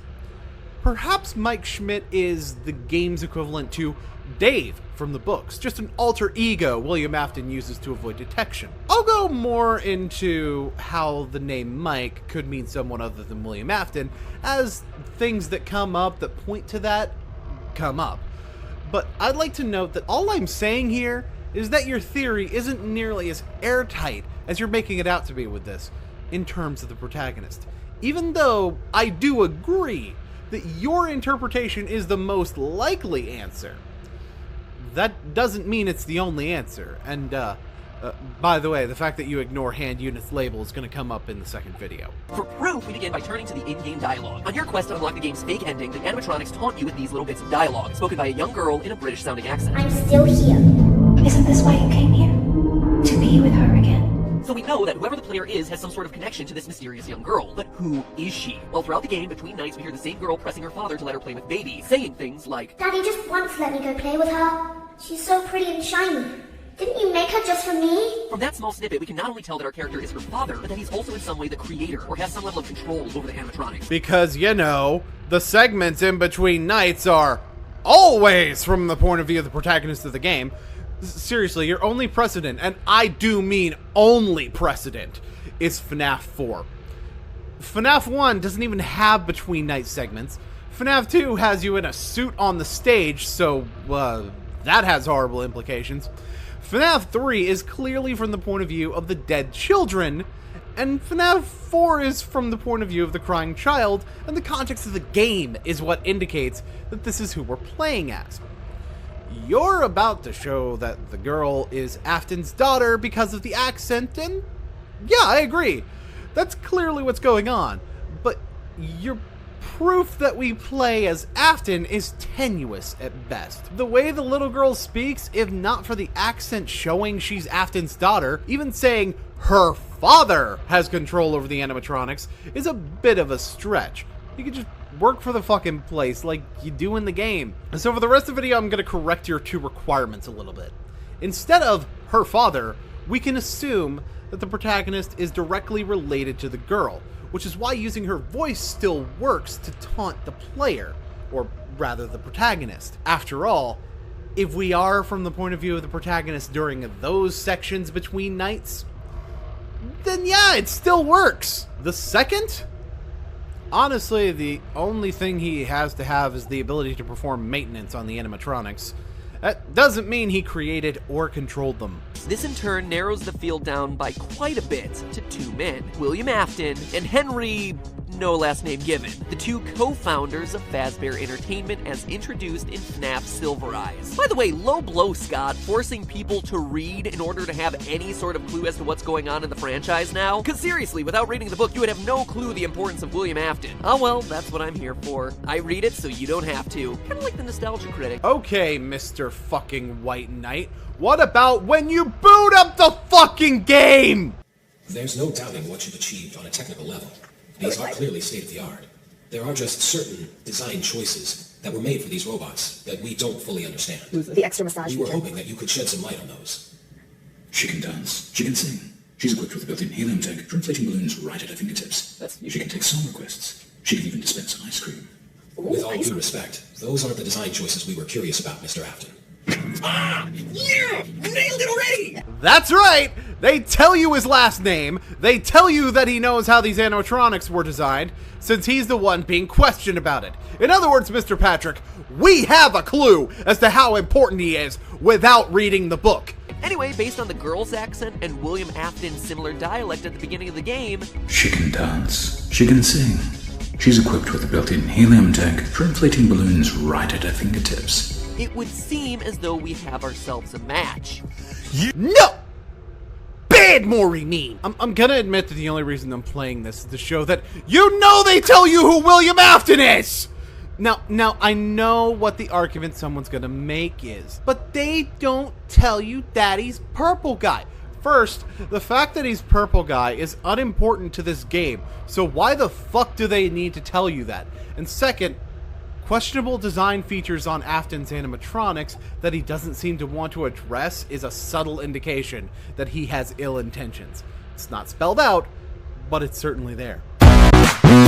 Becoming a flesh suit is an oddly specific event to be integral to the lore, and yet there it is. So we're left with two options. Scott's either completely lost it at this point, or he has some other plans for this character. And indeed, he does. As the novel once again shows us why this odd story turn is so important. In its pages, we're treated to all sorts of lines that make it clear Mr. Afton is the one who gets himself stuffed. Page 407. Quote, Charlie, there's something different about him. It was as if the guard, the man they had met, had been stripped away, and what sat before them was nothing but a blank canvas. End quote. And again, 2 pages later, quote, Dave, Dave is the fake name for William Afton in the novel. He's hiding out in another identity. Long story. Anyway, just go with it. Dave's body moved upward, straightening, but the movement was too smooth. He seemed to make no effort, use no muscles, and exert no energy. Dave's eyes opened steadily, glassy, and without emotion, like the robots on the stage outside. End quote. And there you have it. That totally just spelled it out for us, didn't it? Like the robots on the stage outside. And this is one of the only times that you don't omit something important from the book, save for your quote you repeat from the beginning of this video.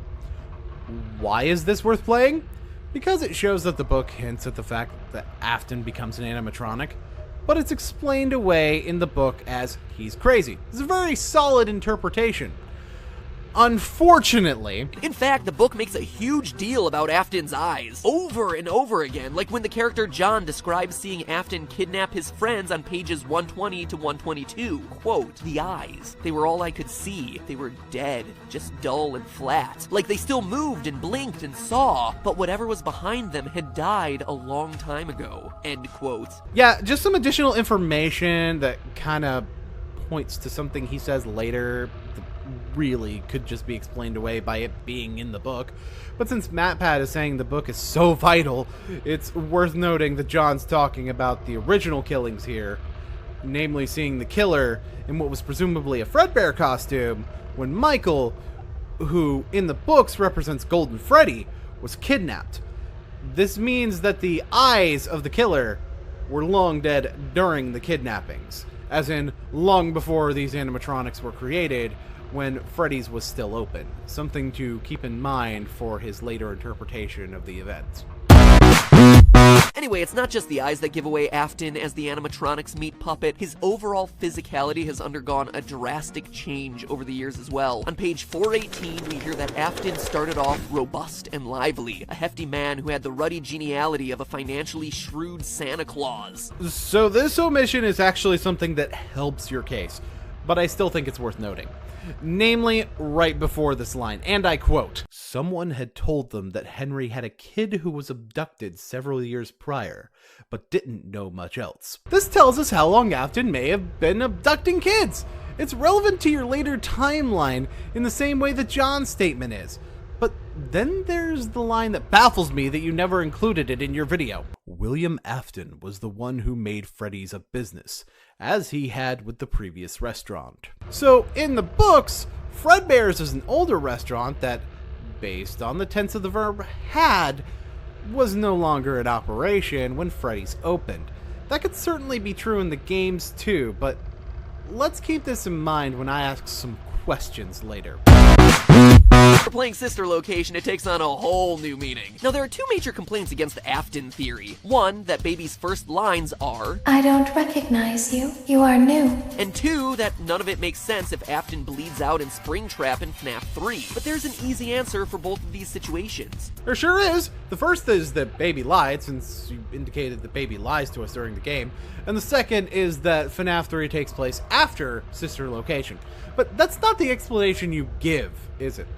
This is part of the first video I had the biggest issue with. First, think back to the FNAF World ending, where Desk Guy, who in our last episode we establish as Henry no last name given, William Afton's partner in the Freddy Fazbear's franchise, confesses to building Baby. He's the creator, the one Baby would be most familiar with and not necessarily Afton. So Baby not recognizing Afton isn't all that much of a stretch. Or, again, Baby lied.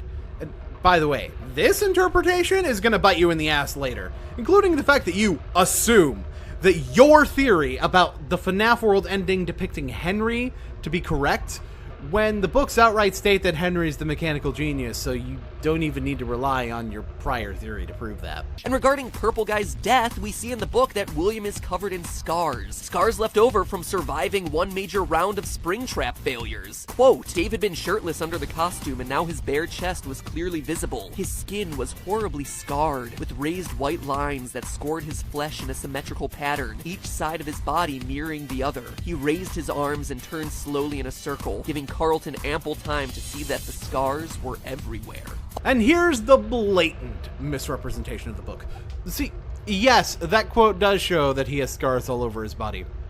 You know what specific scars it points out? And I quote, "On the back of his neck, where they were largest and most visible, 2 scars like parallel lines were etched from the nape of his neck all the way up to his scalp, disappearing into his hair." 2 vertical scars that indicates they come from a scooper? This is physical evidence of Afton getting scooped, and you never bring it up. But remember when I pointed out that Scott blatantly said that this was a reimagining of the games?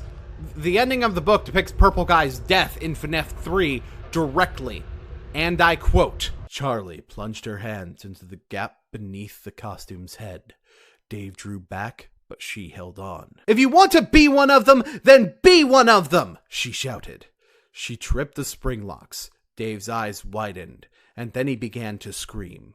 Charlie jerked her hands free, barely evading the locks as they snapped open and plunged into his neck. She took a step back, watching as Dave crumpled to the ground, still screaming as the costume released. But wait!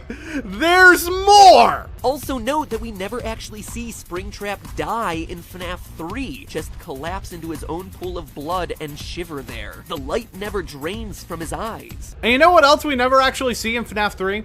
Purple Guy's skeleton.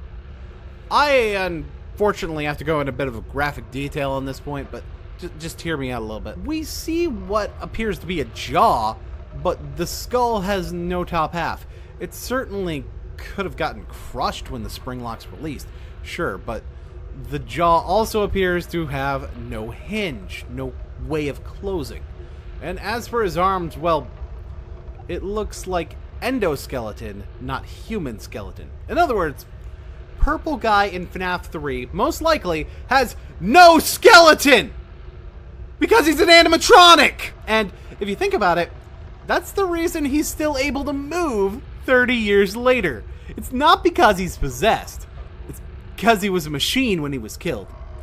The fact that you missed something that damn near proves your argument and went with the weak excuse of, he just survived, trust me guys, is why this infuriates me. Well, other than this. Also, according to the timelines the events line up, all of the events of Silver Eyes take place in 1995, placing it long after any events that we've seen in the games thus far, with the exception of Fazbear's Fright, which may have been a hallucinogenic dream sequence anyway.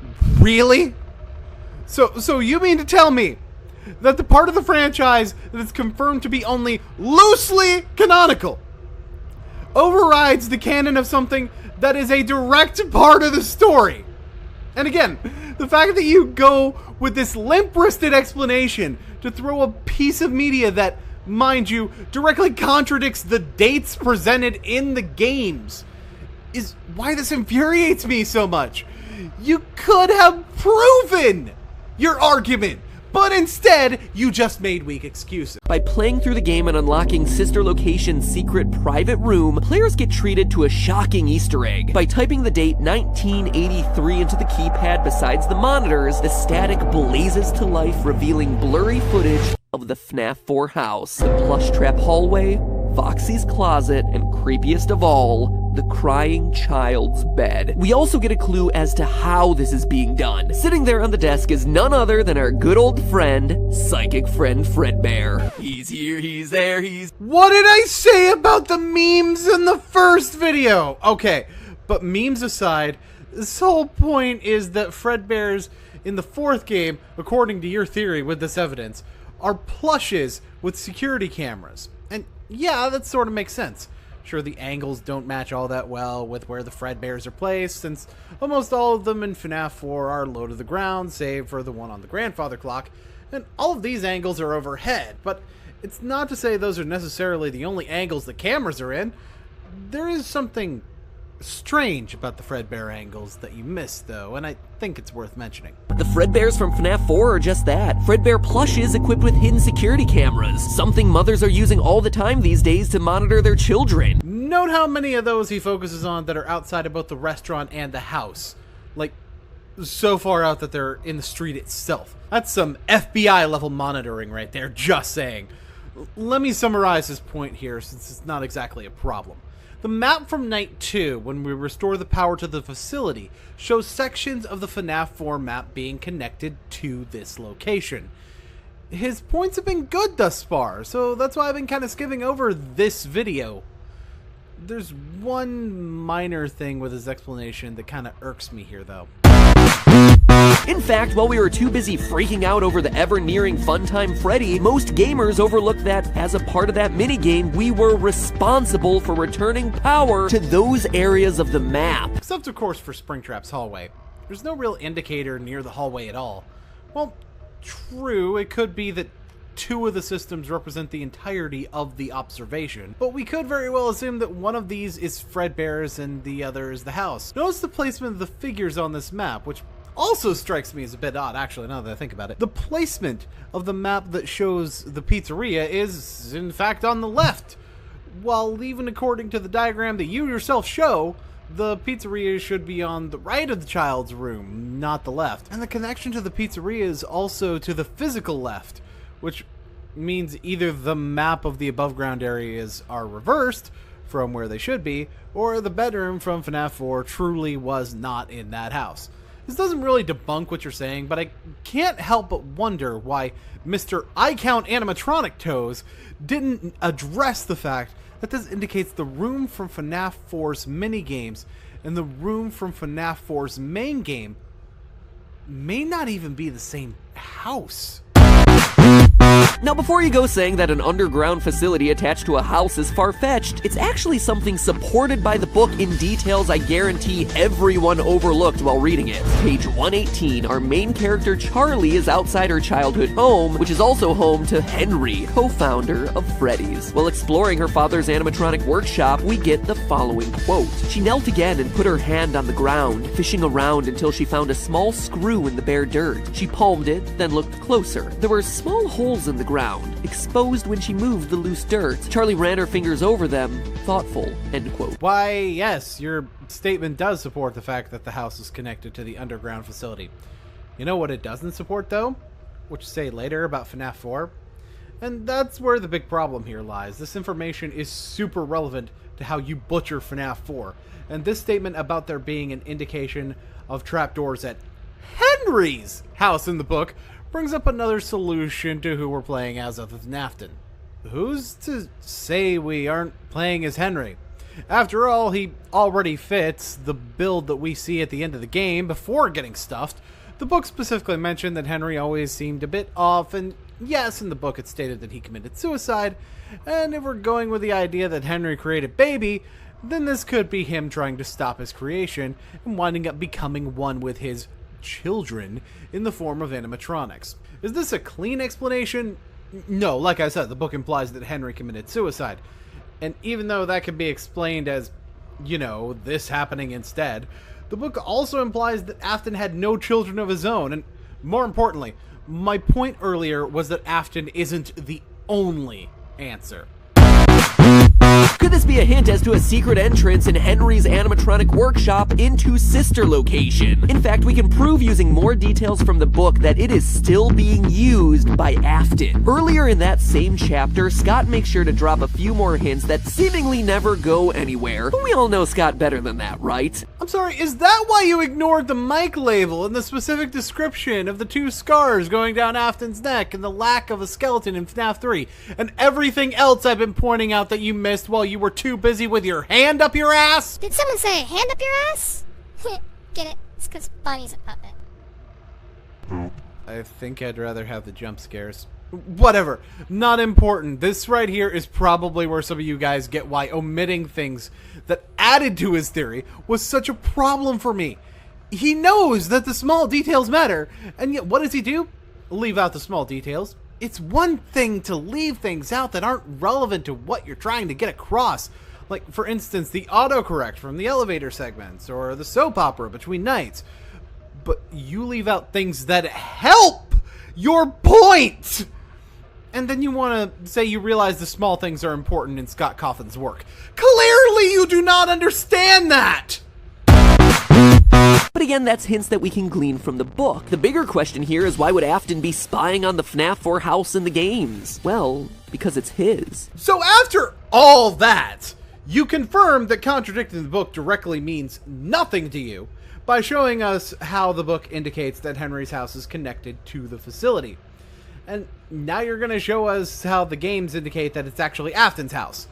Look, I get that I've been the one bringing up that the books aren't directly canon, but why pad your video? Pad your video with something you are going to immediately prove means absolutely nothing. As we established last episode, you play as Purple Guy, and each night you go back to your retro-themed house. At first, these cutscenes seem like they should just be absurd breaks from the spoopy action of the main game. Clara, the baby isn't mine! But look closer and you notice the details of the room, in particular, a very ugly lamp. A very ugly, very familiar lamp. One that we saw in, you guessed it, FNAF 4. In other words, this is Afton's house. Because no one would ever make 2 of the same fucking lamp.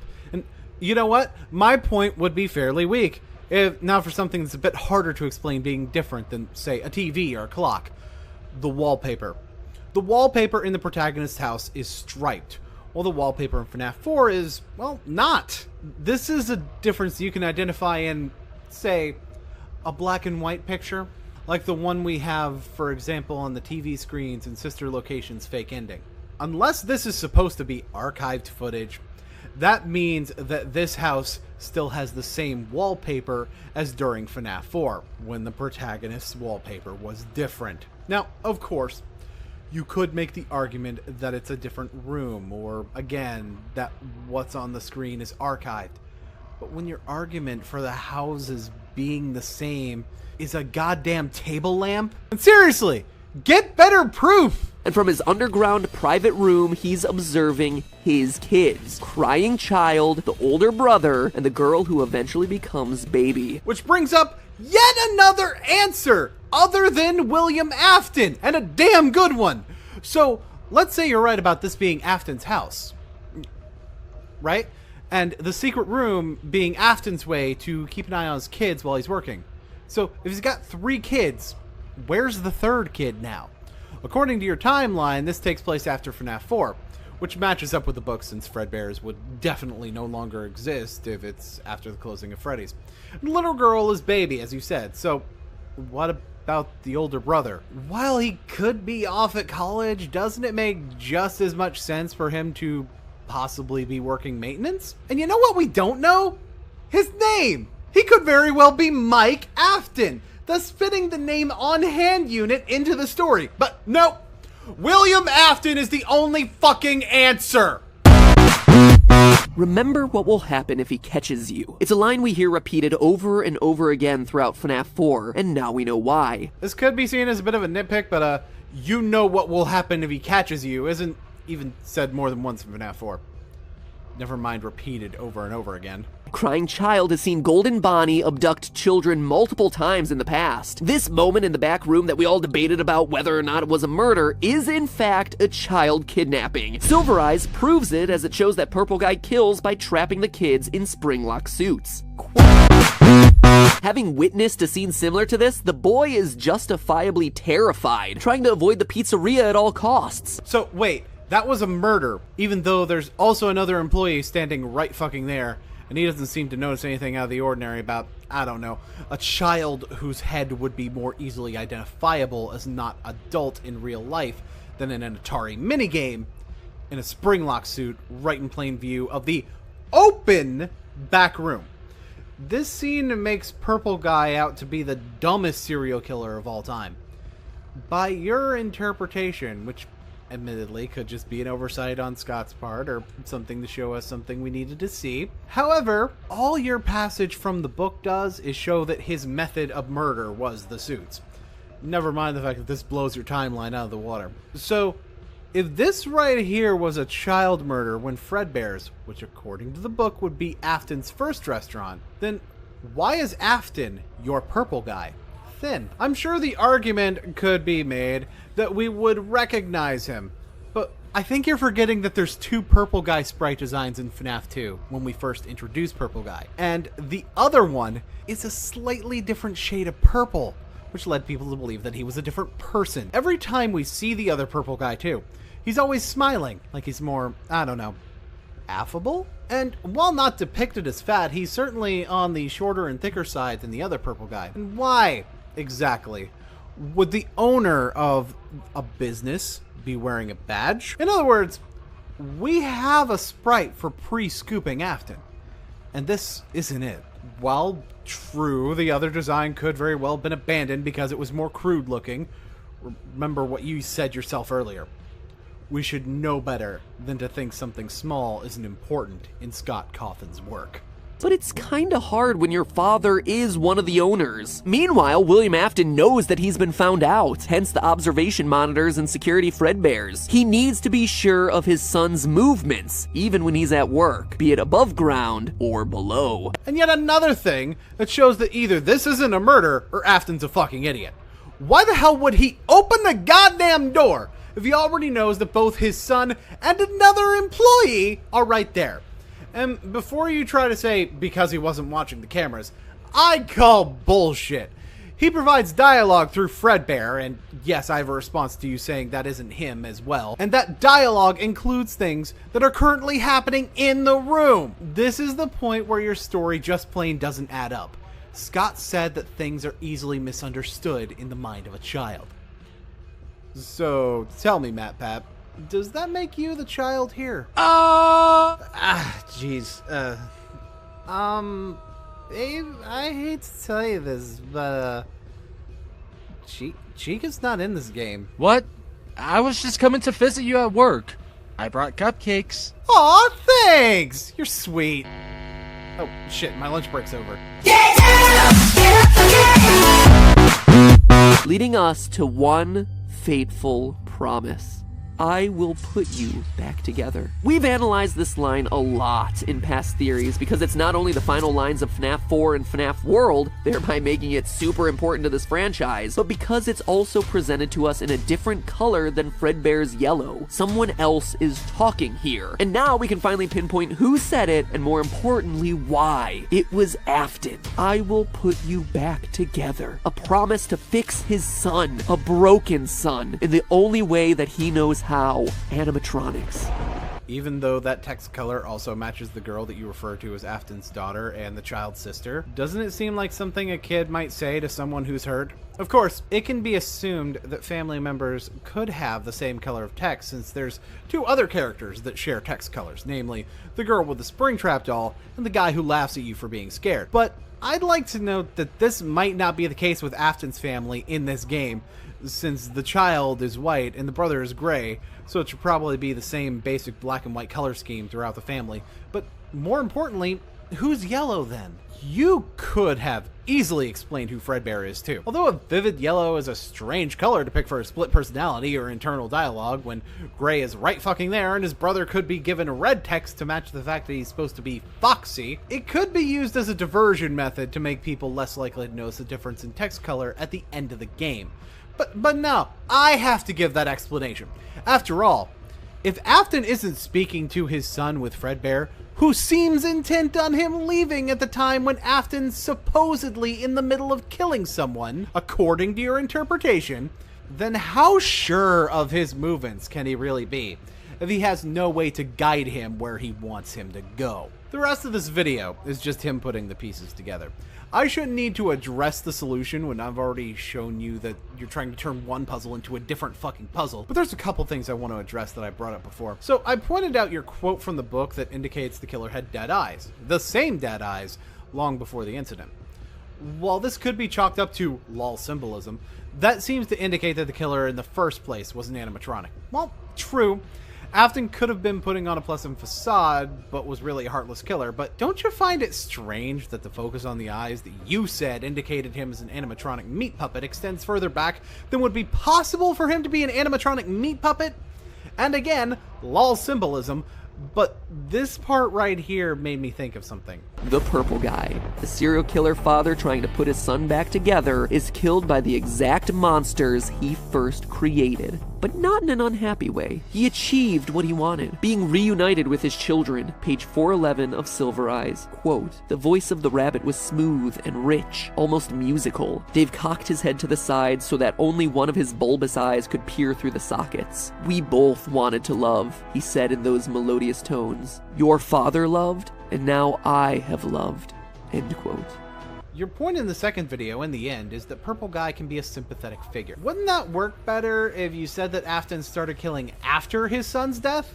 I mean, the book already tells us that he's a bit unhinged, and I quote, a search of his house had found a room crammed with boxes of mechanical parts, a musty yellow rabbit suit, and stacks of journals full of raving paranoia. Passages about Henry that ranged from wild jealousy to near worship. You said it yourself.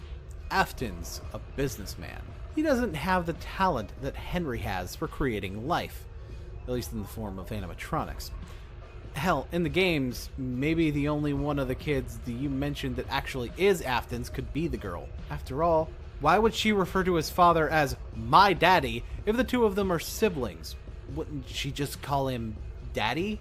So many ways to use the evidence, and I mean the actual evidence, that you provided to tell a much more cohesive story. And that's why this video disappointed me so much. You bring in information that proves you wrong instead of providing the information that proves you right. You put things together in a way that doesn't make any goddamn sense. You outright tell us that the small details are important. Unless, of course, they poke a hole in your theory. It honestly sounds like you use the complexity of the plot as a crutch when I was able to simplify these elements much more easily than you could. Normally, the Freddy's videos you do are the ones that are the best, but this time, that's not the case. But even though I doubt someone with 7 million subscribers will listen to anyone as small as me, I do have some advice if you want to hear it. That's to actually go backwards. You are very capable of putting out great videos, but honestly, it feels like you rush them nowadays in order to be as relevant as possible. After all, you had to make sure your horror-themed video got out before Halloween so you could maximize that YouTube money, right? People are gonna watch FNAF videos anyway, dude, especially when you put in as much effort as you normally do. You even had a Slender theory, as you said at the beginning of this second video, that was never released. You could have easily reworked that a bit and made it a Halloween video. Easy! Don't be afraid to slow down a bit. You've got a huge audience and multiple people making videos on your channel.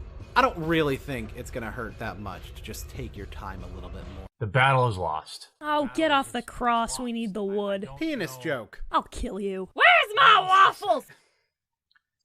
It's no surprise that the SJW infestation is a problem in the gaming community, whether it be video games, specifically people in positions of power, like games journalism. Okay, since when were game journalists considered in a position of power? In, like, what, 2014? Oh, yeah. Right? Hey guys, remember Internet Aristocrat? Yeah, me neither. Don't tell me his complete misunderstanding of how Gamergate happened is gonna be relevant. You better fucking not. Have started picking away at a lot of the little things. And what we just saw is the world's most popular card game, played by millions of people, finally jumped the shark. We stood by as all the women drawn in the game became uglier and uglier.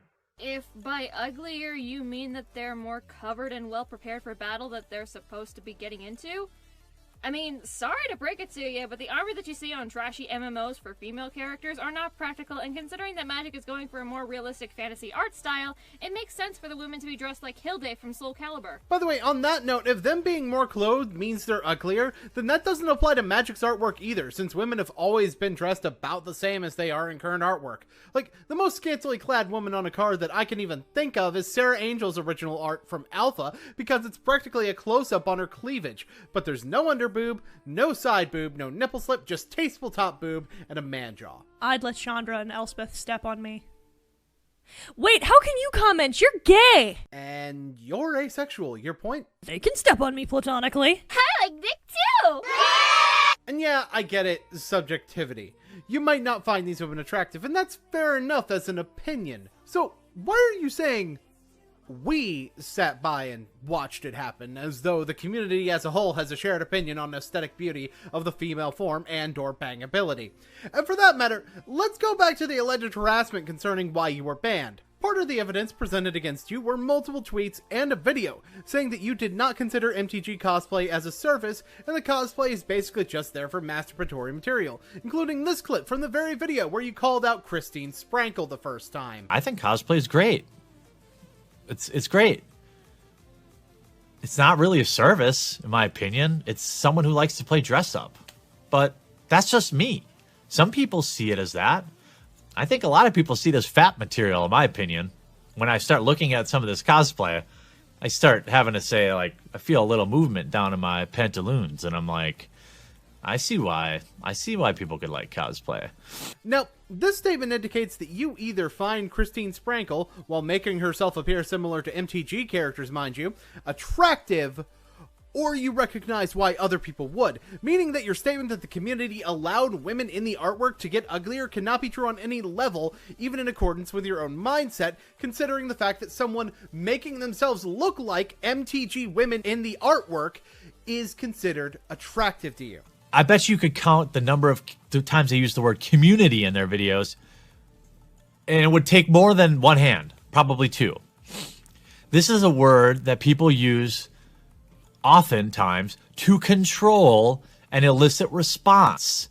When you say, I love this community, or, you know, we're all a community, what you're doing is trying to bring everyone, we're all in this together.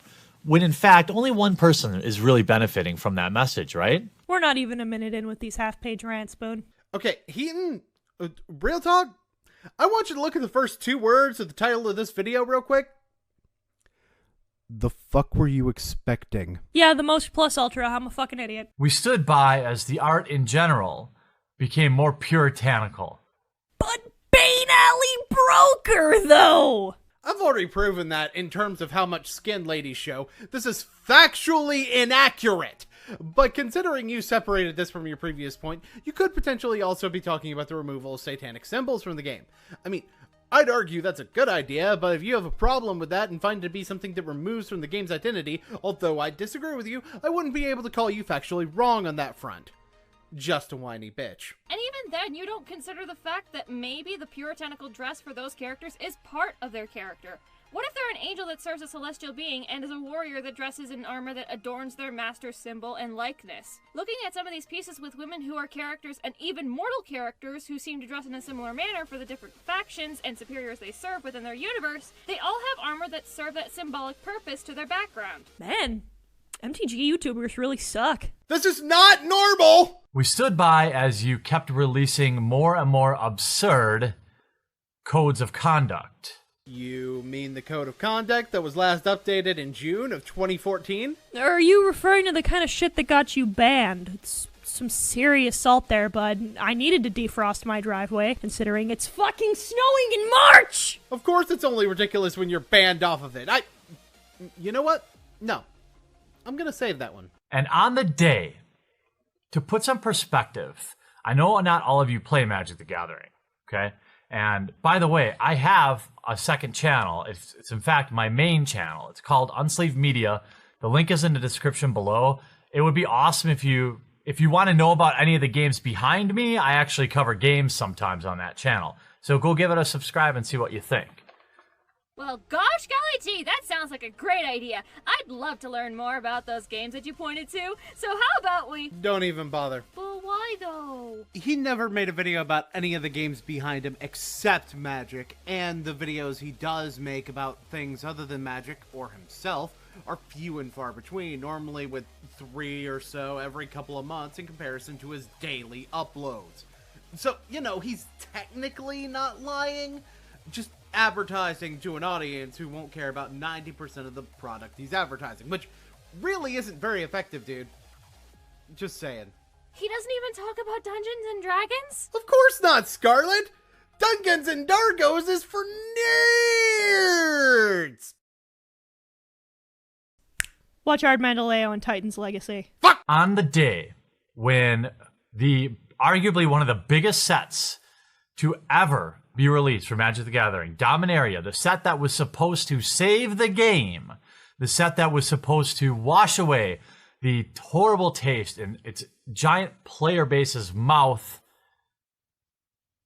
from a terrible Modern Masters 25 series, iconic Masters, people wasting their money, local game stores shuttering because nobody's playing the game anymore, counterfeits out of control, every new set keeps getting leaked. On the day when they get publicly embarrassed again, this is like the 3rd or 4th major leak in as many, maybe in the last 5 or 6 sets. This is a regular occurrence now. What did we notice? What was all the Magic talking heads talking about? Not the leak, not their gross incompetence, but it was the fact that they had a huge victory, everybody. And what do you think that victory was? Hookers and blow for all tourney players? Banning toxic YouTubers who imply that their head creative people sexually assaulted thousands of people with no proof, which is literal slander? They got a puppy? Okay, first of all, counterfeits have been a thing for quite some time, even since close to Magic's inception. In fact, have you ever noticed the rares and foils have the holofoil stamp on the bottom of the card? That's done in order to curb counterfeiting. And as for the low attendance, they've also been doing a number of things to try to curb that. For example, when they changed Standard's rotation and they saw that people were playing Standard less, thus resulting in people not showing up for F&M, since Standard is the primary format played at F&M, they basically changed it back to the way it was. When they realized that 2-set block format was limiting their design too much, they got rid of blocks altogether, since 3-set blocks had a problem with 1 set being underpowered compared to the other 2. All of these changes to Standard to try to get people back playing.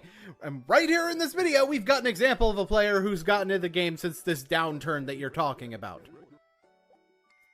Yes, hello. You know, since you're going to show later how much anecdotal evidence matters to you and the change at the corporate level that resulted in a shift towards digital design being a primary concern for the company over the past 2 years, you mean to tell me that one press statement about something else is an indicator to you that they're ignoring the problems? Oh, and weren't you just saying that Magic has millions of players and then turn around and say that no one's playing the game? Good job, buddy. 10 out of 10. I mean, yes, F&M attendance is down, but that doesn't mean it's non-existent. And I'm sorry, are you judging the entirety of the product on a more expensive, non-fucking standard product meant for fewer sales and a more expensive price? For fuck's sake, if you're gonna rag on the product, rag on the fact that most Ixalan cards and deck types aren't in the fucking meta because the Kaladesh and Amonkhet blocks are too busy dominating everything with artifacts, control, and fatal push, thus resulting in the sales of cards from the newer sets not being where they should be.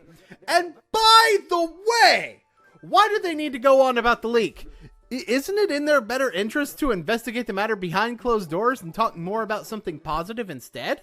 That just sounds like a good business practice to me. It's almost like publicly addressing a leak is something that a business wouldn't normally do, because if you refuse to talk about it, then you may be able to convince people that the leak isn't even legitimate in the first place. Isn't that right, Sony's PS Vita announcement? What are you doing? My tulips aren't gonna water themselves and you won't shut up, so here we are. Wait, when did you get the blue ones? Get good, Scrublord. Well, fuck you! I'm at least in the top 13 to 12% of the stylist arena. I can't crack top 20, you shit! I'll kill you! They released a document that laid out everything with Dominaria and actually all the cards that had been spoiled. So they didn't talk about the leak, but released a document talking about the stuff in the leak. Yes, right? Fucking kill me. Not yet. He's gonna get dumber. Ah, come on, Boon. How dumb could it possibly get? I mean, it's freaking MTG. You saw my comms on Desolator Magic, right? Like some of this they pretty much just became criminals, or they just, basically said that they're too arrogant and too elite to, get a normal job, so they just became like a contract killer. Samurai were basically just like the worst, most stuck-up rich people you could ever meet in your life. Yeah, it'll get worse than that. They basically said, we screwed up. Here's everything that was supposed to come out because we don't have any other choice. And I think that's probably the best they could do. Buried in a 52-page document, we notice, and I didn't even notice it the first time I read through this, sandwiched in between 2 cards. Now, don't you dare tell me that that's not on purpose. Do not tell me that they didn't try to slide this in here. They're talking about Llanowar Elves, a famous Magic the Gathering card, and then Hummerid Explorer. But what do we have here in the middle? Magic has adopted they as the preferred third-person singular pronoun for a player, replacing he or she.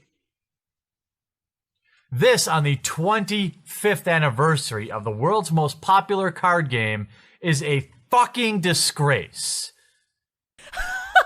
Okay, this is a joke, right? This has to be a meme. Before we get started on, let's address the intellectual manipulation you're trying to pull in what you're saying about this document. So, first of all, yes, they are talking about these cards in a section of the document talking about things they are changing about the wording of cards. In fact, if you actually fucking read what's there, you'll see that it's not being hidden, but rather the Hummerid Explorer is being used as an example of what's being said. The text above Llanowar Elves states that they are no longer including to your mana pool at the end of mana abilities, and the updated text of Llanowar Elves is provided as an example. And the text of Homerid Explorer states, target player puts the top card of their library into their graveyard, instead of target player puts the top card of his or her library into his or her graveyard, as an example of the text change on Homerid Explorer. If you look below that, you can see they're describing a change to cards that affect how they operate on the stack. So this is what we like to call consistent.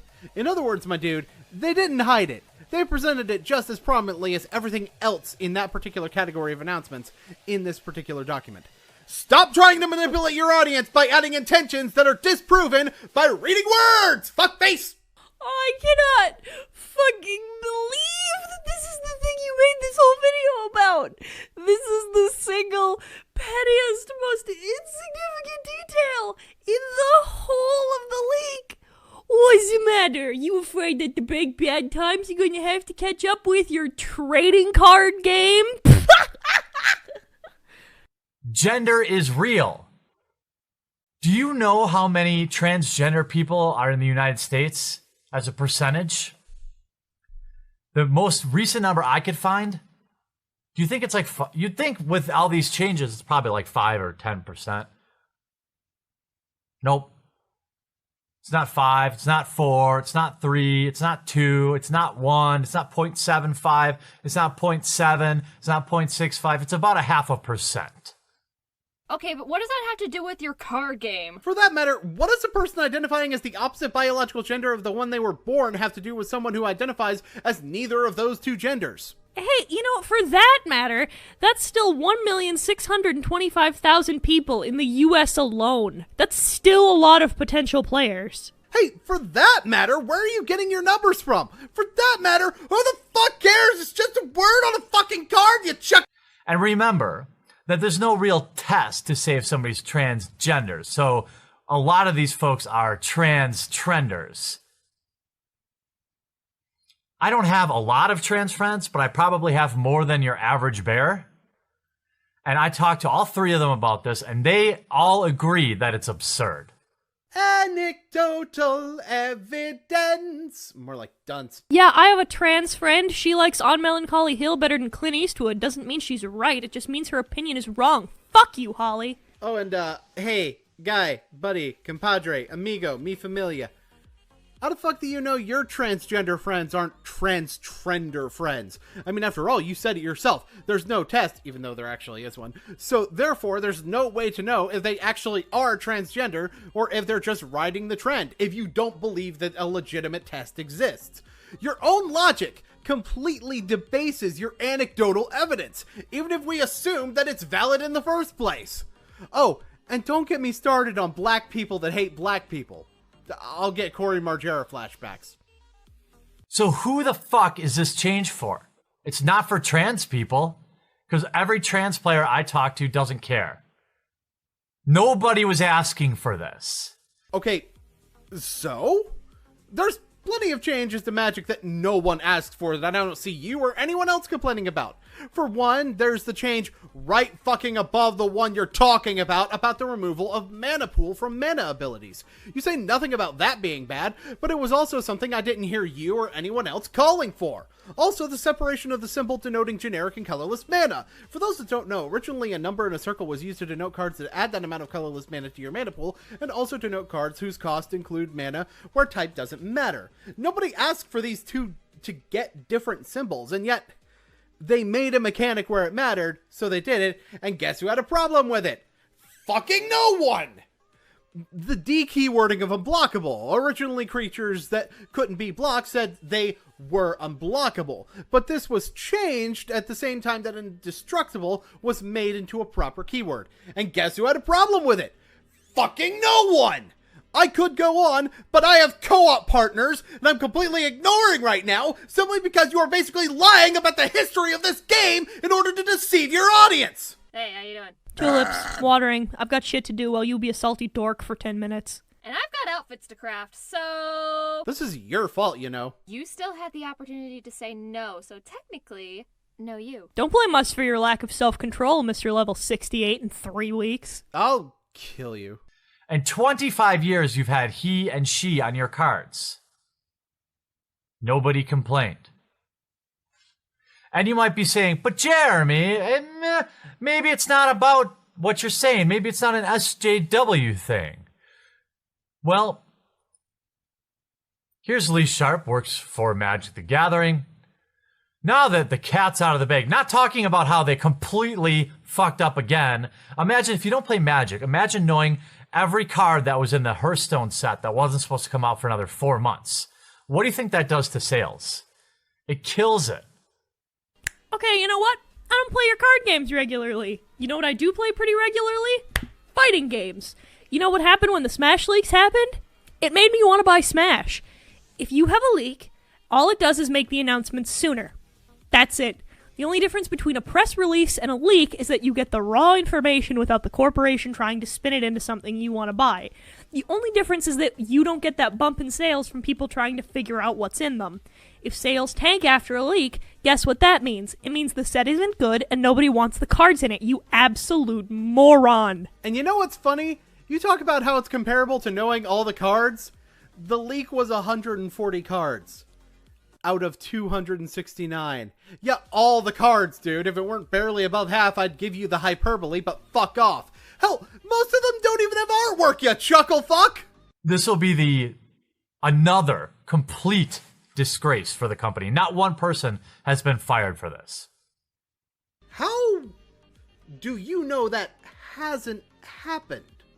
Like, I don't know what else to say about this. Where is your information from within the company to confirm a lack of terminations? You can't say no one got fired without anything to show for why you would know. And considering the leaks are consistent throughout the years these things have been coming out, how do we know that this leak wasn't intentional? Maybe hard to believe, but there are some companies that will intentionally leak production information as a marketing strategy. Matter of fact, the gangbusters selling Khans of Tarkir was leaked with the exact same number of cards out of the exact same number of cards. And that had a positive effect on sales as opposed to a negative effect. Are you sure that the big leak at the beginning isn't intentional? And what about leaks that are illegitimate? Even outside the Magic community, it's fairly common to see some leaks that are created by people for whatever kind of reason you can think of. Stirring up drama, attention-seeking, or sometimes even just for the fun of it and showing off their artistic skills. Albeit some leaks are better faked than others. Yeah, it's not like there's been metric fuck tons of fake Magic leaks over the years before the actual leaks became more common, which is why when the first started happening, there was a lot more scrutiny about whether or not this shit was believable before. Fuck, you really think anybody was gonna believe Saga cards existed back in 2014? I'm really glad we're changing he or she to they. Hopefully non-binary players feel more welcome in the game. Are you fucking kidding me? What this is a small cabal of the trans mafia and their beta orbiters over in Seattle thinking that this is what everyone wants. How about you fix the fucking card stock? Huh. I don't know the CEO of Wizards had a Twitter. He doesn't. That's Lee Sharp, who is the digital product manager for Wizards of the Coast, who has no bearing whatsoever on the wording and just codes in MTGO, Magic Duels, and Magic Arena. Then why the fuck do we care what he says? Look, one dude who has no bearing on what the cards have printed on them has an opinion about this that you don't like. Actually, wait, this goes against your earlier claim that nobody liked the idea in the first place. And on top of that, while I admit there's an issue with lower quality card stock that, well, I just plain don't experience, I guess, why the fuck would the digital product manager be talking about it at all? That is the complete opposite of what he is in charge of! Actually, I have a question. If changing the wording from he or she to they is contributing to the SJW Mafia as you described, then when I use the binary tool in my Psi program, does that mean I'm contributing to the same people? But Scarly, SJWs are already tools. Oh! Anyone who uses the term beta male in any sort of meaningful way just rings a sad, pathetic fuckboy to me. You guys may not know this, but he was also blacklisted from getting pre-release cards like a year or two before he was banned for calling people cucks unironically. How's that MGTOW MTG group coming along there unsleeved? Don't get me started on the MTG deplorables. Oh, and before you guys take offense, you guys know that's in reality what you are, right? Come on. Your cards are coming out of the pack bent and have been for the past 5 years. But this, and now we know why. This is what you're spending your fucking time on. Please tell me that not everyone in the MTG community is this freaking petty. I'll send you some Alpha Investments videos later. Who? Blah, blah, blah. We all have big penises. Oh. Yeah, Yes. The digital product manager, who doesn't even deal in the physical card game in any way, needs to focus on the card stock instead of talking about something that will actually be implemented into the digital product. And no, don't go to Mark Rosewater with this either. He's the head of R&D who determine what words go on the cards. I mean, you could probably ask these people who's in charge of manufacturing so you can inform them what's going on, considering these people have social media and the people in charge of manufacturing don't. It's almost like manufacturing doesn't tend to be a focus in promoting a card game, but don't get onto these people for not talking about a problem that has nothing to do with what their fucking job is. First reply with 76 favorites. Non-binary isn't real. A binary denotes a concept comprised of 2 parts. If gender is binary, then there can be only 2 genders. If gender isn't binary, then everyone is non-binary. By definition, this distinction is useless. That's not what that means. That's not what that means! To be non-binary means to not ascribe to the binary, which would mean that anything that's not part of the binary is non-binary. Agender, gendered fluid, all of these things, yes, all of them are non-binary. They do not ascribe to the binary male or female. Non-binary doesn't refer to all genders. The phrase doesn't mean that genders aren't binary. It refers to people that don't ascribe to the binary gender. And with that definition, transgenders are not non-binary. They are identifying as the opposite sex that they were originally born with. People can choose to be one, the other, or neither. Donnie is a boy, Doodles is a girl, Shell is an alien who does a sweet Peridot impression and makes cute art. How do you mix this shit up so bad? I'm not even savvy on LGBT terms, and I can understand this and its appropriate context better than you have even tried. Also, I feel the need to once again ask, what does this have to do with Magic the Gathering? That is the top reply. And these people, you know how these people always act, right? So you're getting real feedback. By the way, he blocked this guy. Okay? I like how you just quickly scroll past what the dude was saying instead of actually covering the topic. Okay, first of all, yes. One Wizards employee who does not make decisions on card wording, blocking one person who disagreed with him instead of continuing an argument he did not want to have, is an indication that Wizards is ignoring feedback from the majority of their player base. That was sarcasm, by the way. Let me summarize what happened there. Lee stated that gender is a social construct. The dude pointed out that social construct is based on biological categorization. Lee listed well-cited article that showed the distinction between the social construct and the biological categorization, and the dude continued trying to disprove it with things that didn't disprove anything and talked about non-binary and transgender as though they were the same thing when they have nothing to do with each other. I don't agree with Lee blocking this guy or anything like that, but then again, it's not my place to judge what an individual chooses to do with their block button. As in, not a corporation. Here, April King, another trans player. Hooray! Finally, I can cast Wheel of Fortune into 7 lightning bolts, just like the good old days. Because it used to say his or her. And now they change it to their. Both players must discard their hands and draw 7 new cards. That's not even the fucking joke! You can clearly see it says there on the fucking card. The joke is that it already said there. I can't fucking handle this shit. Why do people not know what words mean? You're paying for that too! Like, your statement actually contradicts the image of the card that is quite literally right in front of your face.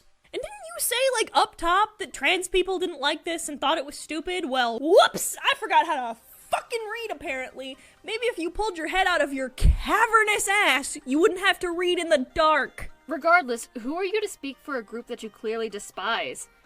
I've not had one reason throughout this entire diatribe that I should take your word on anything in regards to the game, the leaks, the community. The fucking card stock! Yes, thank you. And there's the question I have by the end of it all. Why does this even fucking matter? Desi! Nobody's gonna get that joke. Like, the only people who are gonna get that joke are like a real large minority of the audience. Like, real talk. I don't know why I wrote this in here. Fantastic. I'm just gonna leave this little diatribe in here too. Fuck it. We're doing it live. These people, what they're doing is compelling your speech through cards. This is more devious than you think. Nobody is compelling your speech. If you want to read the card as he, she, literally nobody's stopping you. What do you think's gonna happen? You think Wizards is gonna smash your kneecaps, burn your crops, ban you for... Oh. Yeah, that's right. Aw. Whoops. Hey, remember where that credibility went? I can't seem to find it. It did. Damn it, not another one! This is why Boon Cannon isn't a popular anime. And no, I know. You're probably saying, Jesus Christ, dude, fucking relax. It's less text on the card. Who cares? I care. Wait, it is less text on the card. Why would you bring up something that actively goes against your stupid bullshit? Yeah, having less text on a card is actually a very important reason to make a change like this. Most card games already do this, either that or avoid third-person pronouns altogether. Wizards also makes Dungeons & Dragons, which uses he or she, because unlike in Magic, it's a book. So grammatically correct statements are more important than having space for all the ideas that need to be conveyed. And even then, if you're really that pissy about the uses of he and she, for D&D, you can replace that with DM for the Dungeon Master and player for, well, practically self-explanatory there. See, you'd have a point if you were showing that the comprehensive rules were replacing all instances of his or her with their. But you're complaining about something that's already using shorthand, using a form of shorthand that tons of people use every day in speech anyway.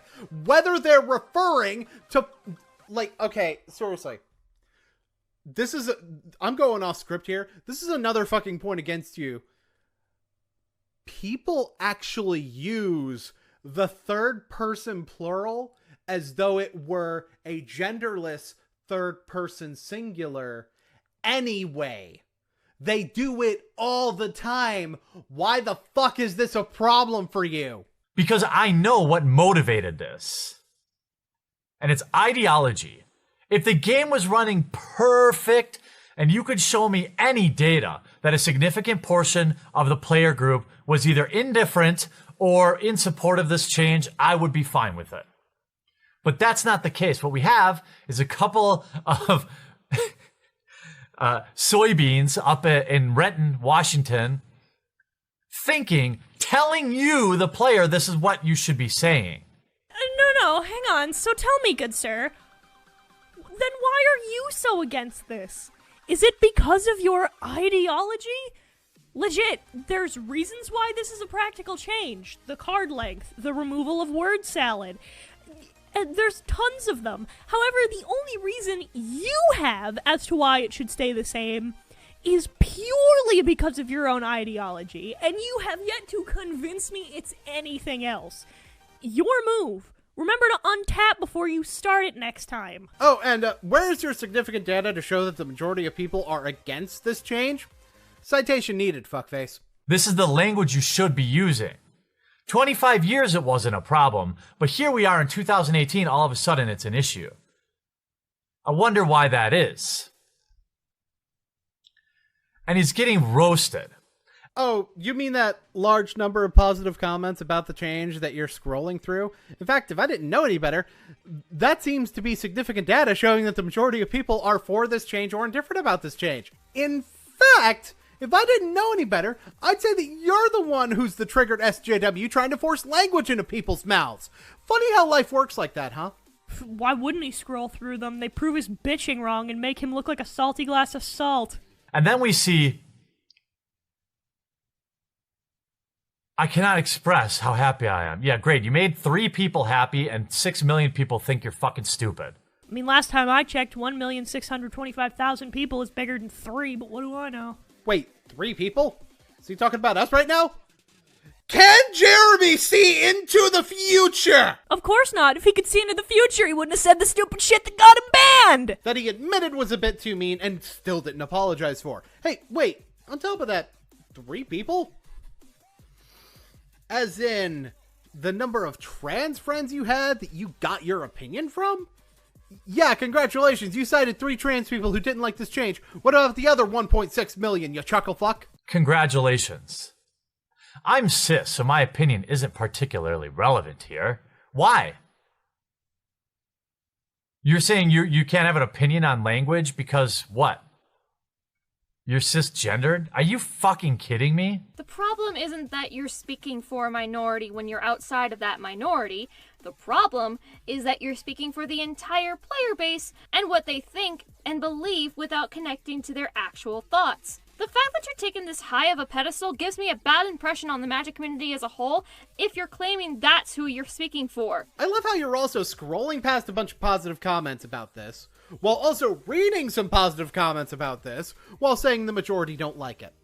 Like, I get that the vocal minority is a thing, but come on, dude. The way propaganda works is that you're supposed to show the things that prove you right and ignore the huge amount of evidence proving you wrong. Why is the Flat Earth Society better at propaganda than you? Not if I identify as he and find being called that they disgusting, because I am not, nor am I, non-binary. All good.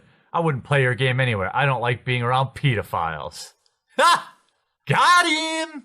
What? Huh? Yeah, congrats! Someone is turned away from your community because of child predation.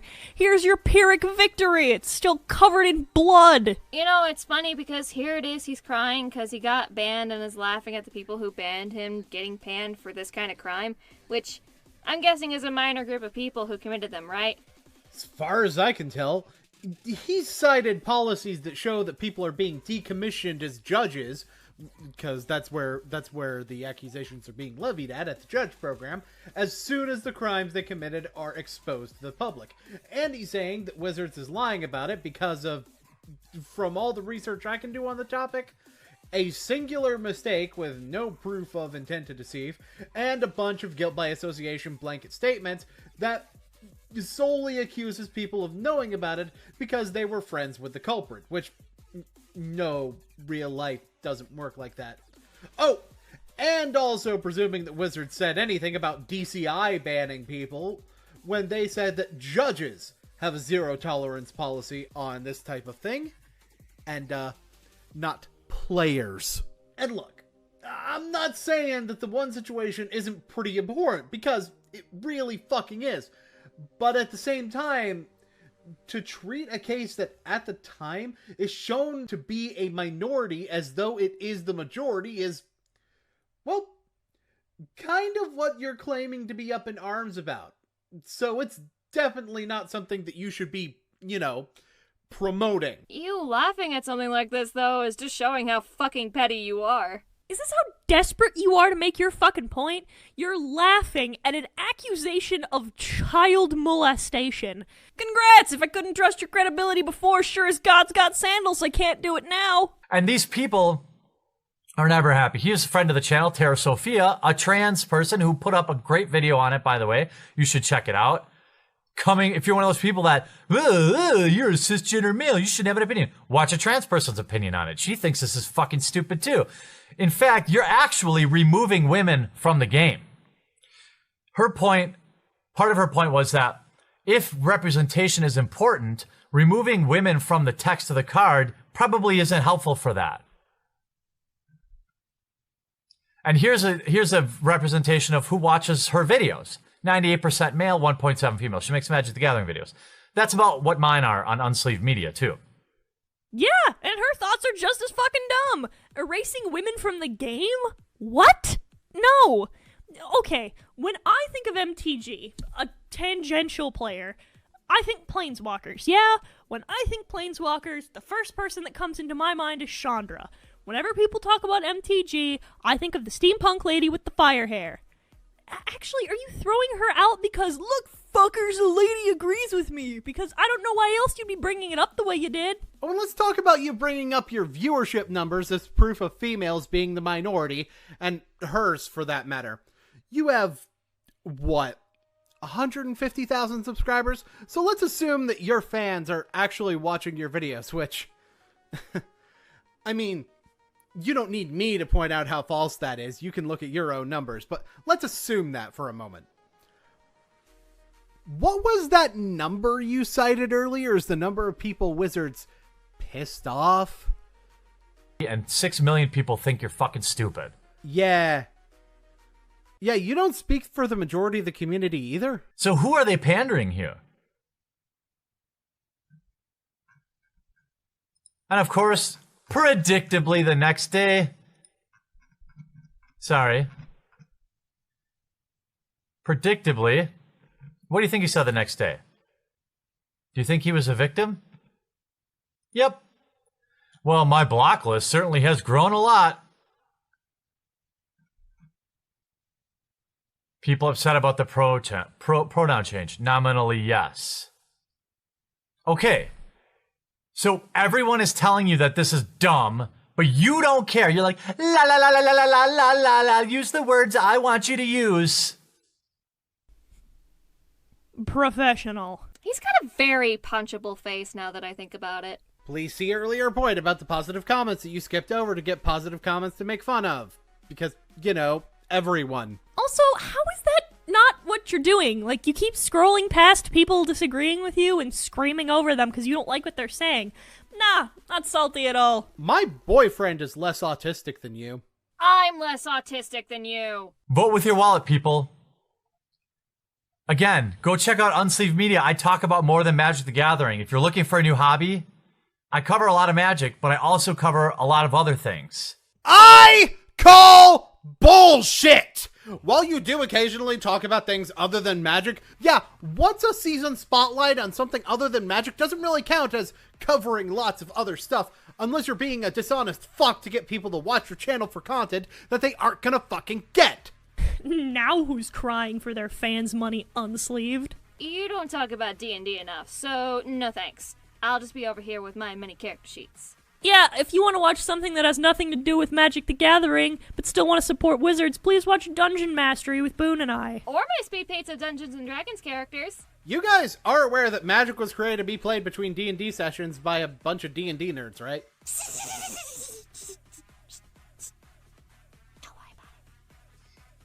Spend your money there until management is replaced. That was a joke! Holy shit! Did you just say for your fans to spend money on your channel? Boy, that may have not been what you meant, but hot diggity fuck, is that what you said? Please give me the funds. I need to go to college with all my $7. Damn CC memes. You're a CC meme. Valid. Or buy singles. Or play Legacy, Vintage, or Modern, where you don't have to buy any newly printed cards.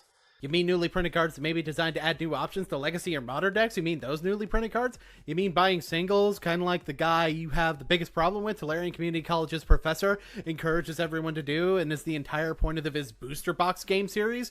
You mean things that support people who buy newly printed product anyway by causing you to buy things that are less newly printed for them so that they can buy newer cards from Wizards and play more standard or draft? Yeah, choke on a black vice, you chuckle fuck. From what I saw, Hasbro earnings were down. Let's continue that trend. The whole house needs to be cleaned. If they think using the incorrect pronoun might trigger like 6 players in the entire world is more important than fixing the card stock, that tells you everything you need to know about these idiots. You mean like how it triggered you? Because you're talking about upper management needing to be called because of one fucking word.